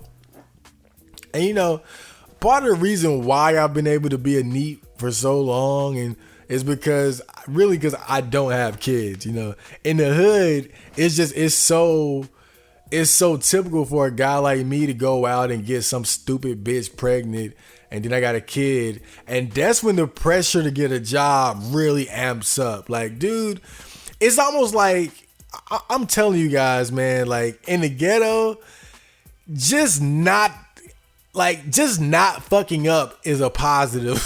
You know what I'm saying? Like, it's like not being in a gang, not being in jail, not having kids. It's almost like having a job, you know, and that's why my mom has never really sweated me about getting a job, except like periodically, you know, but typically it's just, it's like just by virtue of not having kids, like I'm like a net gain for the house. I'm like the security guard of the house when like my mom's at work. Like I watch over things and, you know, I keep lights on, and that discourages people from like kicking in the doors and you know, I'm doing chores and doing dishes and cleaning up and shit like that. So, you know, that's how I've been able to extend my neat life for so long, just by sheer virtue of just not fucking up and going out and making babies and, you know, joining a gang and getting in trouble and shit. And, you know, this guy's in a pretty bad situation because, you know, they fucking his check up with child support. But man, like, you know, that's why you got to keep your dick to yourself sometimes. Okay, now, I'm not sure this thing is still recording. I'm just so paranoid. Okay, now this guy said, also, I like my parents and they like me. Why should I abandon my family ties that mean the world to me? I won't have them in my life forever. Should I just go and leave them so I can have an apartment in the city and go clubbing on the weekends, living the life? Fuck that. I'm saving my money, not spending it on aesthetic bullshit just for the sake of signaling my class status. And, you know, me and this guy, we're on the same page, man. Like, it's like I said, just no incentive to, like, it's like for what? I mean, I'm sure having your own is like, man, like the perks have to be crazy good. Like, don't get me wrong, but it's just that it's just like all that money you can save. You know what I'm saying? It's like, I just feel like living with your parents is really, I feel like living with your parents for like maybe a few extra years at the very least, I feel like it's an investment more than a detriment to your situation. Because you got to think about it, man. It's like all that money that you save, bruh, and like you can invest that, you can flip that, or you can be in a situation where, you're working less and you can maybe go learn a trade at the same time or go to school or whatever. Like it's so many benefits to that as opposed to just barely making ends meet trying to live by yourself. Now, if you just got a good career and you got it like that, hey, fuck it. Fuck me. Fuck what I'm talking about. Get that apartment, spend that money. But let's face it, most people don't have it like that. Most people do not have lucrative careers, especially in their early fucking 20s and even going into like late 20s and shit like that. So, you just can't expect everybody to have it like that to where they can live on their own comfortably without living literally paycheck to paycheck. That's when you're really a fucking wage slave. I just rather, keep my shit in house. Let's stick together. Life is fucking hard. Let's stick together. That type of shit. And then, like he said, like signaling my class status and all that. Like a lot of the shit that men do, we do to impress women. Like, let's be real. Like if you're like me and you're not worried about dating and what women think of you, again, just another reason not to move out early, because it's like, who are you trying to impress? You're living paycheck to paycheck just to go to an empty fucking house. Fuck that, man.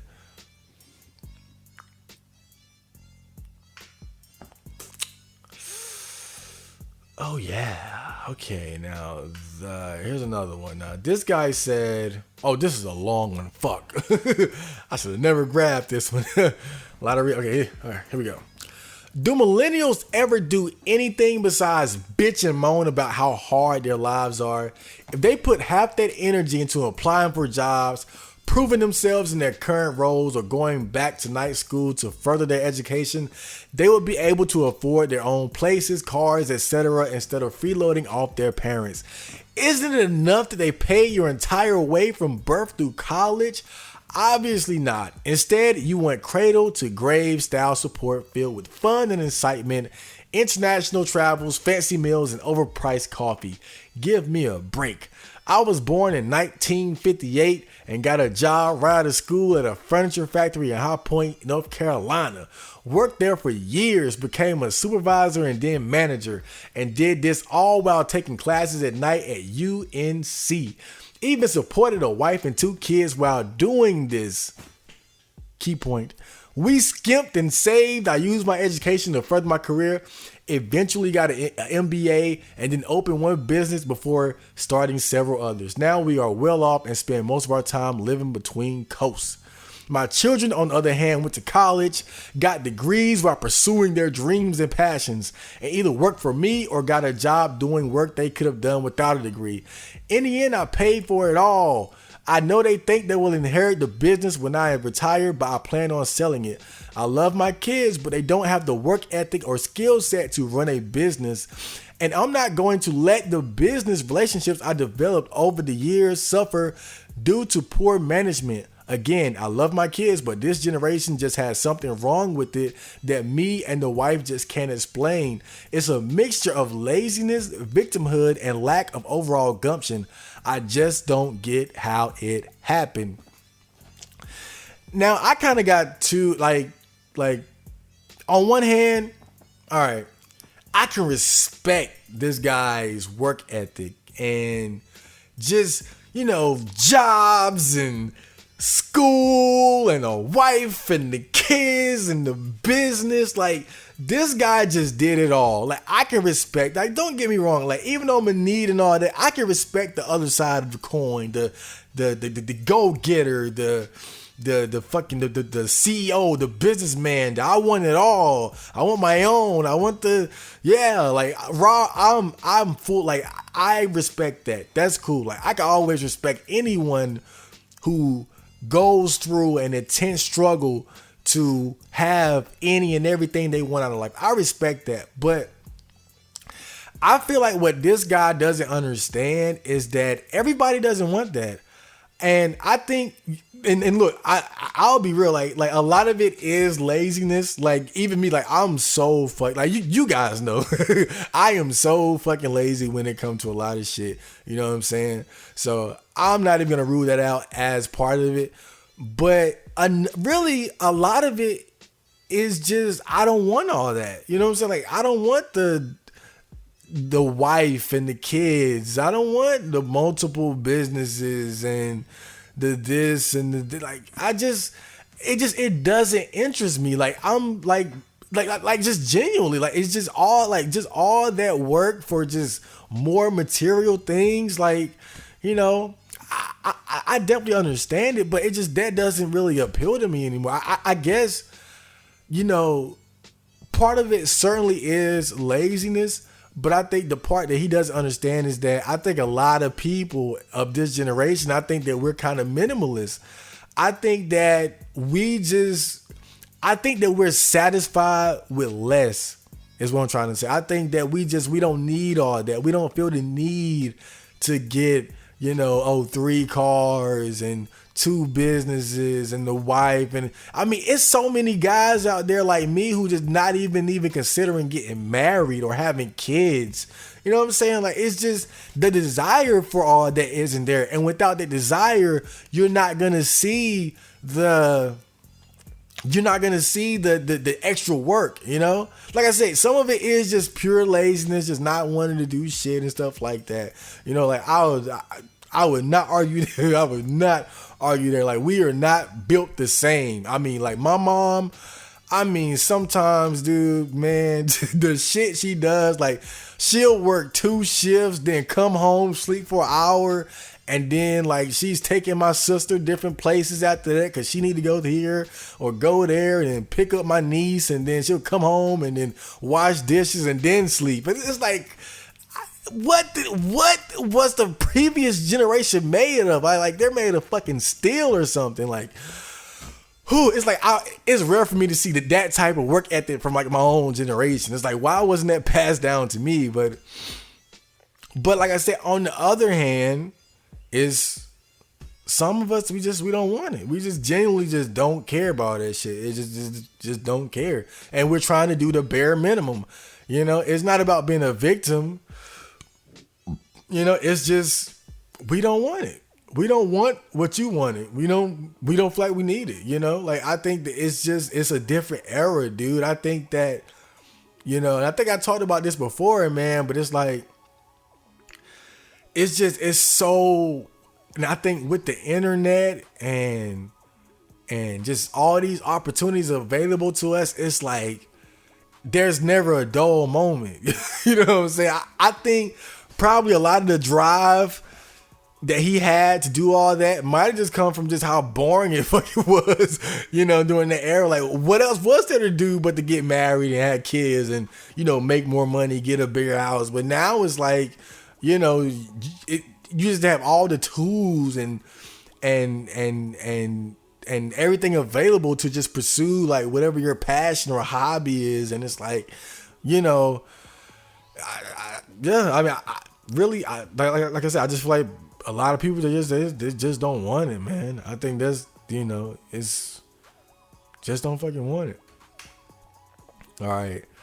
Oh God, here's a boomer. Okay. Now, this guy says, because my parents are aging and I need to help them with things like maintaining the lawn, home upkeep, and really any small tasks so my father isn't out having a heart attack. I offer to pay rent, pay groceries, but they turn it down and tell me to save for things like school since I've only got a $14K wage slave job without benefits. I put at least 15% into my IRA and get a percentage of that back in a Fed tax credit since I make like no money, while splitting the rest between rainy day end of insurance and community college funding. It'd be a horrible idea to move into a $1,000 a month apartment unless you want to live in the ghetto, in which case the difference goes towards insurance just to smoke weed or nail barflies. It's like leaving money on the table if you have a place to stay, but decide to pay for something you didn't need in the first place. It doesn't last forever unless you're immature in the sense that you've grown into a hedonistic man-child, me, and would end up in a crack den when every opportunity has been presented to you on a silver platter anyway. Besides, apartments don't even have lawns. Why even live if you can't mow your lawn? Whew. And see, I made sure that I got like both perspectives. You know, like the previous guy, like he's definitely like, you know, go out, start a business, get a wife, get kids, and yada yada. And this kind of the other side where it's like this is like real concern. Like some people, you know, they have aging parents, you know, parents that are sick and can't, you know, do things like they used to. So, you know, this guy's doing the lawn and, you know, he's helping pay the bills and stuff like that. And, you know, that's admirable. Like, that's the kind of guy that I want to be. Like, I want to be the guy, like, you know, like, at least if I haven't moved out, them contributing to the house. And even now, like, I don't have a job, but you'd be surprised how much I do. Like, really, I swear, dude, like, don't get it twisted. Like, a lot of the reason why I've been able to be a NEET for so long is because, like, I really do a lot for this family. Like, I help my niece with her homework when nobody else has time or the mental capability to do so. You know, I wash dishes, I clean up shit, you know, I do chores, I'm running to the store for my mom all the time. Like, I make sure, like, with all my free time, if my sister, if my brother, if my mom, whenever anybody asks me for anything, I'm up and I do it. You know, I'm the technology guy. I'm the cleanup guy. I'm the run to the store guy. I'm the homework guy.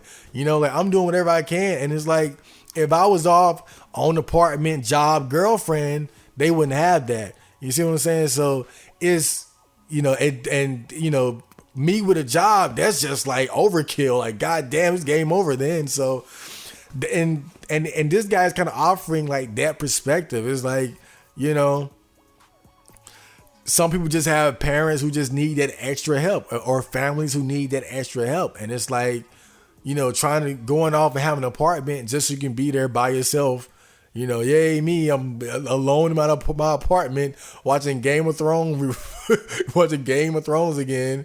You know, it's like I said, it just, for some people, there just isn't a lot of incentive to just spend more money, you know, trying to live on their own. You know, it's more beneficial for the family unit as a whole to stick together, you know. But like I said, that depends on the type of family you have, you know.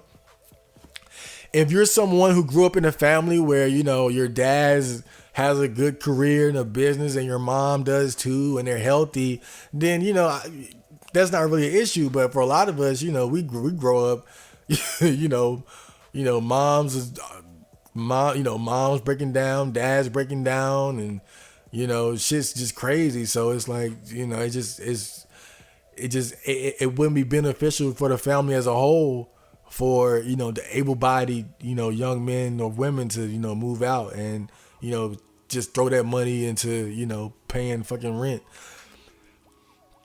Okay. Now here's another interesting perspective. There are a lot of mothers who are overbearing and won't let their children move on. I've seen it thousands of times. And I've heard of this shit too, man, where it's like, because honestly, man, some parents are just lonely, bro. Like that thread, man, people were talking about, oh, you need to move out and do this, do that. But then, you know, when it come down to it, when mom and dad get about 70 and 80, you know, and, you know, it's almost time to hit that fucking nursing home, then they gonna wish they had their fucking kids around. You see what I'm saying? Like, sometimes it's not even about money. Sometimes it's just about company. You know what I'm saying? Like, just having somebody to talk to, just having company and companionship. And, you know, maybe it's a mom and the dad died, or it's a dad and the mom died, or they divorced, and, you know, the children are like really, you know, their main source of social interaction. You know, their friends are dropping dead, or they're, you know, growing further and further apart as, you know, life goes on. So, like I said, this is another aspect to this whole situation, just parents being lonely. You know what I'm saying? Like, whenever my mom comes home, if she wants to talk, I talk to her, let's talk about Trump. My mom, she likes to talk to me about movies or drama and stuff like that. Like, we always have conversations. She go to the store, I say, hey, let me go with you. You know what I'm saying? So, we spend time together. I hang out in the kitchen with her and stuff like that. Just like I said, just spending time together. That's another part of it too. Like, this is the best. This post is the best post I've seen on 4chan all year. This guy said, if you live with your parents, you shouldn't be allowed to grow a beard. Because the guy in the OP picture, he got a big beard, but he's like he's wedged between his father and mom. God, I need a drink.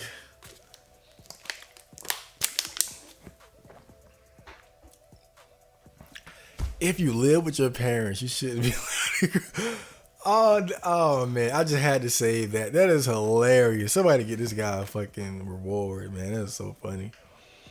Okay, now here's the last one. This guy said, I don't get why people think that renting a place is somehow a sign of independence. Oh wow, you can do laundry and buy groceries. Aren't you an adult? Oh, excuse me. I always get the burps when I'm doing this fucking podcast. All the bitches I know moved out early. Now they're living from paycheck to paycheck, massive stress without results. One could just live at home until trades or STEM degree is achieved, then move out, work part-time and save up. I already have $35K in my pension plan. I'm only 25. Yeah, girls don't think that's that great because now they can't leech off of your car and flatten money. Makes me feel hella bad. Can't wait to retire when I'm 40. Haha, while everyone else is busy being a real adult. And see, and he kind of came from that perspective of, just being able to save money and, not living paycheck to paycheck. I have a friend. I think I had brought him up earlier because we had a conversation about, the difference between, living with your parents and, having your own. And I think he had more of I think he definitely got more enjoyment out of living alone I think at the time he was living with his girlfriend.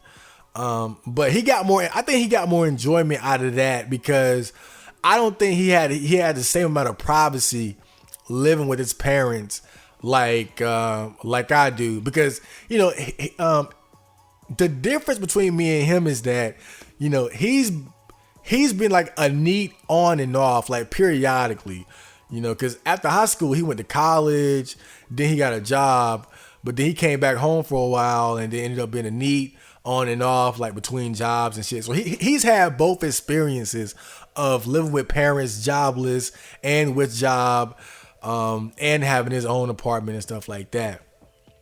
But the one thing I noticed is that during the period where he had his own place, where he had an apartment, had a job, had a girlfriend, all that kind of fell to pieces once he broke up with his girl and he ended up back at home with his parents. And I look at that situation and I notice, like, after all that, he had nothing to show for it. Girl, car, place, and then boom, nothing. Like, yeah, and I'm not saying that to like throw him under to like insult him or throw him under the bus, but I'm just like all that trouble, all that stress, paycheck to paycheck, this and that, working and nothing to pay for it. I mean, nothing to show for it because you live in paycheck to paycheck paying rent, and you gotta please your girl and her needs and stuff like that. And this guy, he brought that up too, how girls, they want to, I mean, let's face it, whenever guys talk about how do I get a girlfriend and stuff like that, one of the first things they tell you, get a job, because girls, like, they don't say it like this, but they like to spend money. They want to go on dates. They want to do this, and they're always going to push you in the direction of spending more money. That's just reality. And that's why, living with your parents isn't good on your girlfriend or boyfriend application.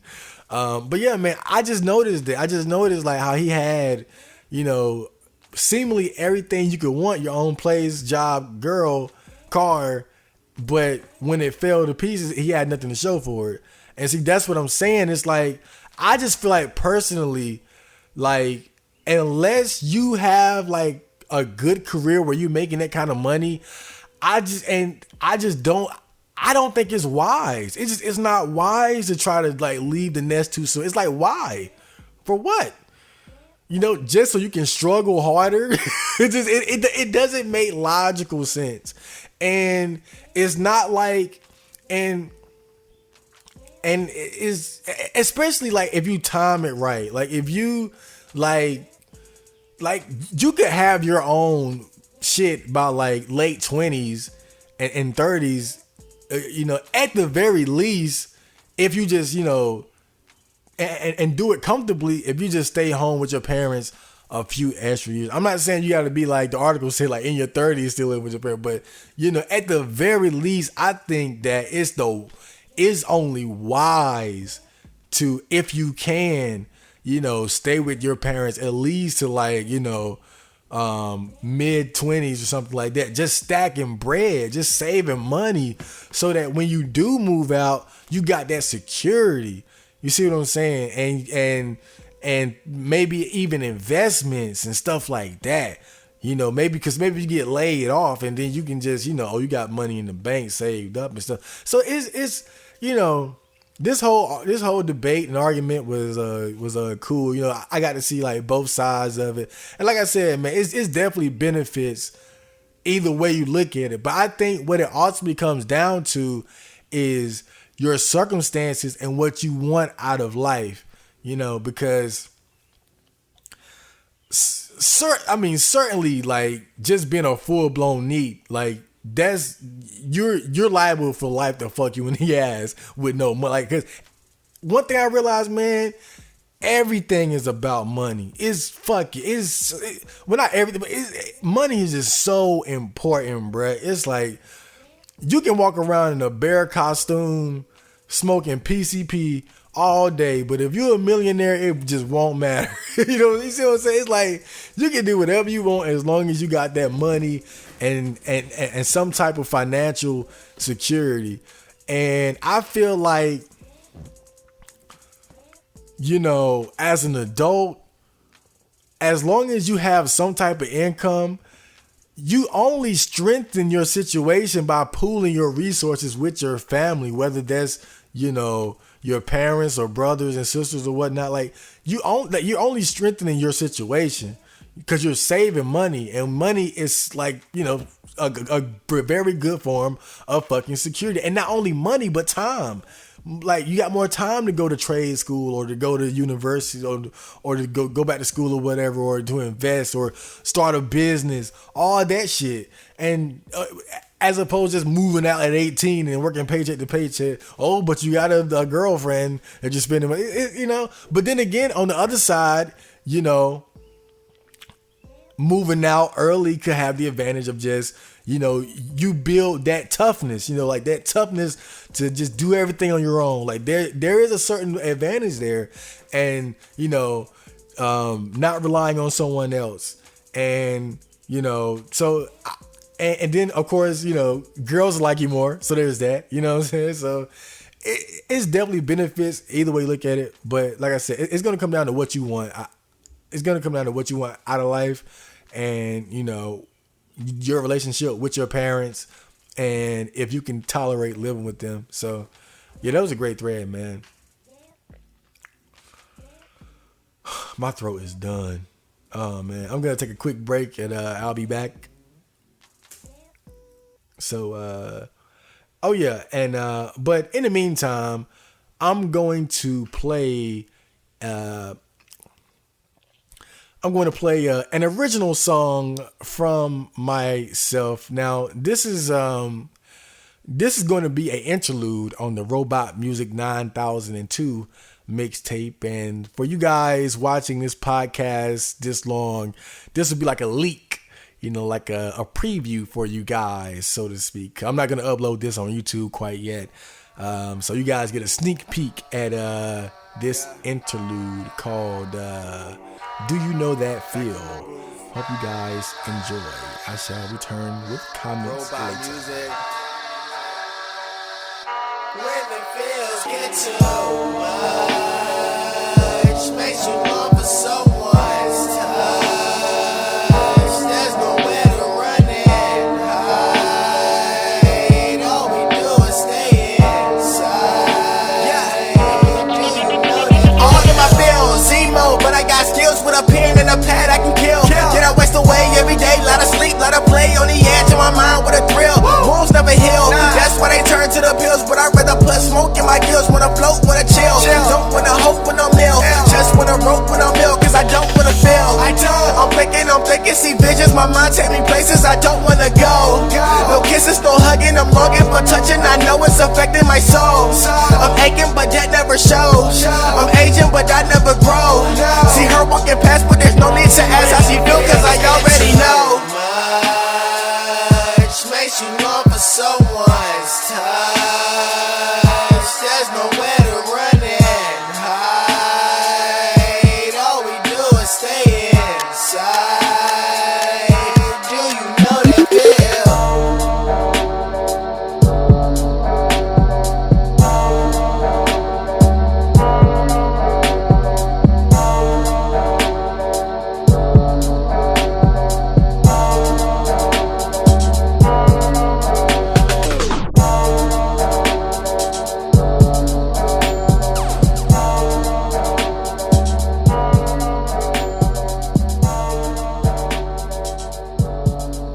Okay, I hope you guys enjoyed that sneak peek of the interlude that I had so much fun creating for you guys. Coming up next is, we're going to get into comments. Yeah, we're going to wrap things up. It's been a little long. We're creeping up around, over 2 hours now. So I'm going to go ahead and just cut it short and just get straight to the comments. And then I'm going to get the fuck out of here. So... let's get into some comments, shall we? Okay, now Gerald said, I really liked that last OCM podcast. Can't wait for the next one. I am so glad you enjoyed it. Oh wait, here's the next one. Here you go. Your wish has been granted. But yeah, man, I'm glad you enjoyed it. I'm having so much fun creating these, and it's so much. I like, just the whole process of like looking for news to talk about and researching it, thinking about what I'm going to talk about and looking for like original content on 4chan to post up here. I'm definitely going to try to fit more original content into this. Just right now, it's just so early on and I'm still trying to figure out how I want to do things. So you guys just stick with me and it's going to be the most awesomest podcast in the world. Thank you, Gerald. With all these depressive episodes recently, I forgot.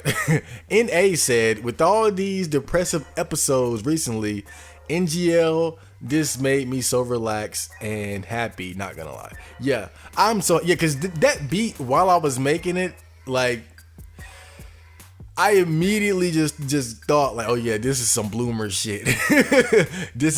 But the thing is like, I actually recorded us, like, not recorded the whole thing, but I wrote something and recorded it to that beat, but I didn't really like it that much, so I kind of put it on the shelf. I'm probably gonna work on it some more, but it happens. Sometimes I have a song idea and it doesn't turn out quite the way I want it to.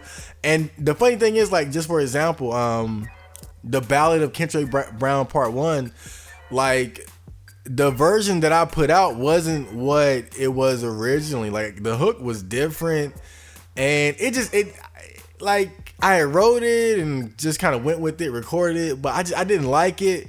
So then I was like, okay, I'm just gonna go back and just kind of think of a new kind of melody or whatever, and the hook ended up being like way better. So that's probably what I'm gonna have to do with this Bloomer beat, just kind of go back to it and redo the hook. But I got a couple ideas for it, so I'm glad you enjoyed it. It's a very great beat. Thank you, NA. Sly F said, I don't really know how to express this, but your podcast and music have really helped me out, man. Keep it up. And see, that's exactly what I like to hear. That's, because this is, but to be honest, I don't know how I'm helping. I know that, on one hand, I kind of, like the whole format of how to be a need and everything is like, I'm trying to come across like I'm some wise sage of Neatham, but really I'm just talking about a lot of just degeneracy and shit. But on the other hand, I can see what you mean though, because this whole time I've been a neat. It's not like I've just been sitting around jacking off the whole time or like not trying to change and better myself. Like I've been doing so much reading and looking up like mentors online and different life coaches and audiobooks and working out, learning about nutrition. So, even though I've been, not working and just sitting around like watching anime, masturbating, spending too much time on 4chan, like there's also been a lot of like endeavors to commit to self-improvement and bettering myself. And I think, just those little nuggets of wisdom that I've collected along the way, I've sort of put those into like my podcast and stuff. And I think some people are kind of benefiting from that. And also, just things like as far as like, how to deal with being a virgin and,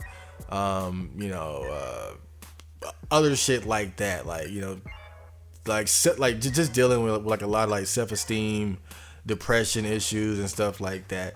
Because despite my situation, like I managed to maintain a pretty good baseline as far as like, not wanting to kill myself. And I try to share that. And then with the music, it's like the stuff that I rap about, sometimes I embellish a little bit just for the sake of, just making funny or interesting songs. But a lot of that stuff, like I'm putting like real feels out there, man. Like little black dick, like somebody out there has a little dick and they're going to hear that song. And at the very least, they know that somebody else feels the same way. And that's really like my ultimate goal, man. Like I try to like just share like my feels and my experiences. And it's not like, because I can't undo a lot of things that I've done. I can't just magically erase the feels, but I feel like when we share them, then like there's some value in that, just knowing that somebody else is going through the same thing. Like I remember there was a scene in Kaiji, that gambling betting anime, really good by the way, and I forgot exactly how it went, but this guy was kind of like just like describing how people, like how like outsiders and or whatever in society like tend to kind of just sort of, man, I'm totally butchering this, but I can see the image in my head, but just like how they, like how at the very least they can sort of express how they feel, and then somebody else can, like through expressing how you feel, you connect to other people. And I think that's another part, or at least that's another thing about my channel that has value. Man. All right, thank you Slight L for the comment. All right, Huge Next said, here's a rap. Waking up, going to clean my room. I'm waking up, I'm about to bloom. I'm waking up, watching me zoom, zoom, zoom. I'm waking up, my life no longer due. Waking up, got my heart beating fast. I'm feeling happy, not going to crash. It's kind of sappy, I get up and dash. Smoking on hash with friends from the past. Talk to the cashier, hoping this feeling will last, cause I'm waking up. Not bad. Not as bad as certain things I've seen written on 4chan. Not bad, but you have to hear. Oh man, I think. Oh man, I kind of want to show you guys the hook that I recorded to that beat because I didn't like it, but here you go. I'm gonna just show you guys the hook I'm gonna let you guys hear it real fast. Here's the hook that I recorded for the Blooming beat that I didn't like. Marco on the scene, full bloom, like a flower, summertime, zoom, zoom. Run around, sweating, I can fly, moving on. From the law, straight to the found, keep it going. Trying things, might turn around. Full bloom, like a flower, summertime, zoom, zoom. Run around, sweating, I can fly, moving on. From the law, straight to the found, keep it going. Trying things, might turn around. Yeah. I mean, it's okay, but it didn't turn out the way I wanted to. I want to go back and work on it some more. And then the verses were like, I don't know. I just want to work on it some more. So we'll see what happens with that. Thank you for those bars, Huge Nicks. And Ganter said, "Did you summon a demon today?" No, but I'm thinking, I'm thinking about getting into some occult shit, like, because a few months ago, I was going to X a lot and watching a lot of horror movies, and I don't know, man. Like, I want to get into like some dark shit, like, cause I've always been kind of a skeptic when it comes to like religion, God, demons, and devils and all that shit. But it's like as I get older, like it's like I'm becoming more spiritual. And I'm kind of like taking a second look at all these things, and just want to learn more about the occult and like the spirits and all that kind of shit, So I don't know. I might start getting into some weird demonic shit like that, but I might end up opening a can of worms that I shouldn't. So we'll see. Thanks for that comment, Angatra. Agnostic Uzumaki said, "Hey Chad, remember you posted on R9K back in the day? I'll be sure to give these all a listen." I still post on R9K. Like I was just up there earlier making some bullshit threads.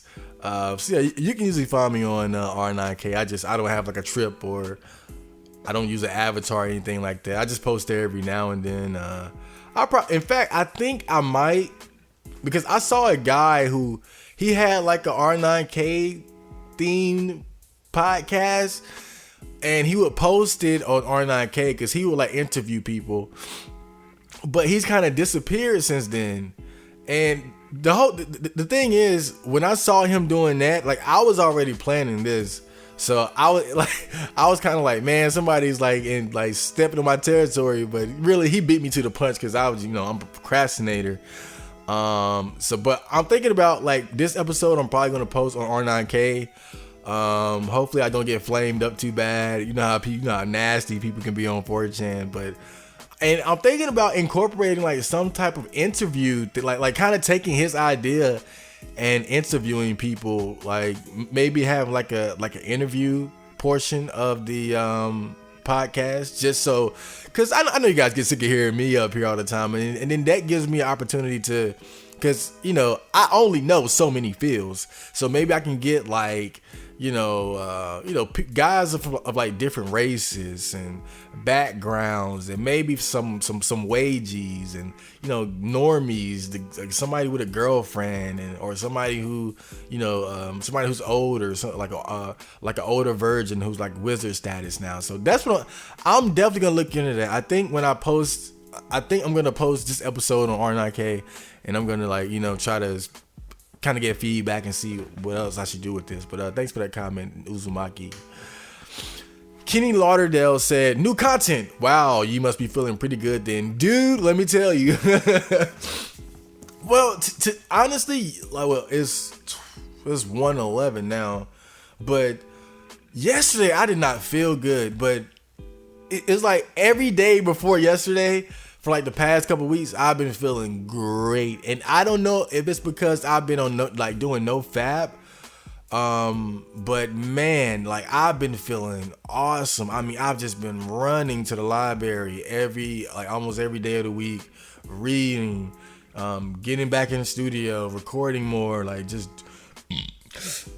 excuse me, just staying busy, man. And like I've been feeling good, but I'm glad you guys know it, because if I'm uploading regularly, then that usually means that that I haven't been masturbating a lot. I mean, and people say that NoFap is bullshit, but I feel like my channel is a pretty good example of the effects of NoFap. Whenever you see those periods where I'm uploading more, like I'm telling you, like that, those are the times where I'm masturbating the least. I swear.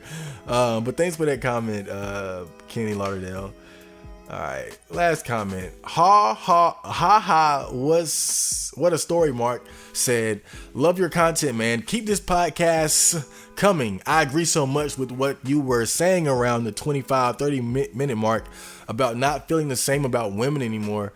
The magic is 100% gone. They seem like too much of a hassle now.